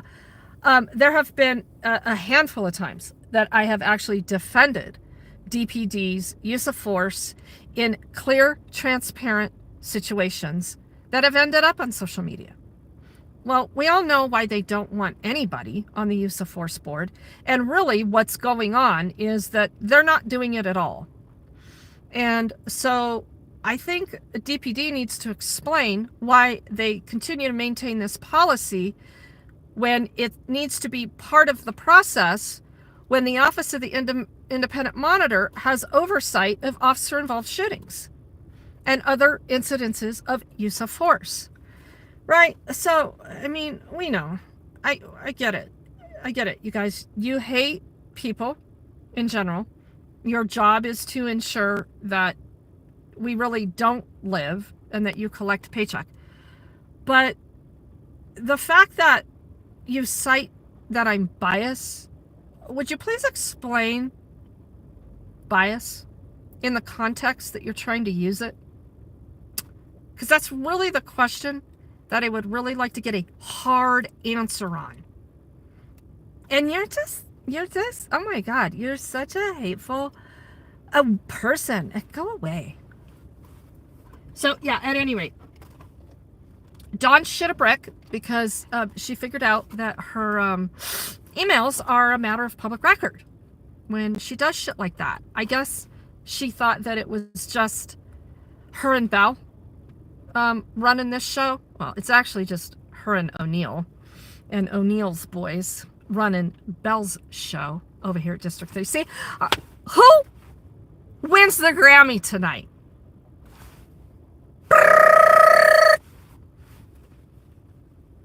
I just came here to watch. Look, bitch, yep, probably was kind of a mistake for you to come up and try to shake my hand and think that you were intimidating me after I recorded you hugging on another woman's man. Did you see all that, you guys? Ha!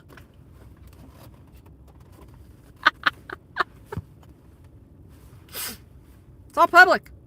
Hey, this is what transparency is about. We got cops hugging on random women that are sending emails asking for special attention. Oh, I love it. I won the Grammy tonight. Deb made it all come true. Thank you so very much for coming to my Grammys award ceremony. I had no idea that they were going to choose me.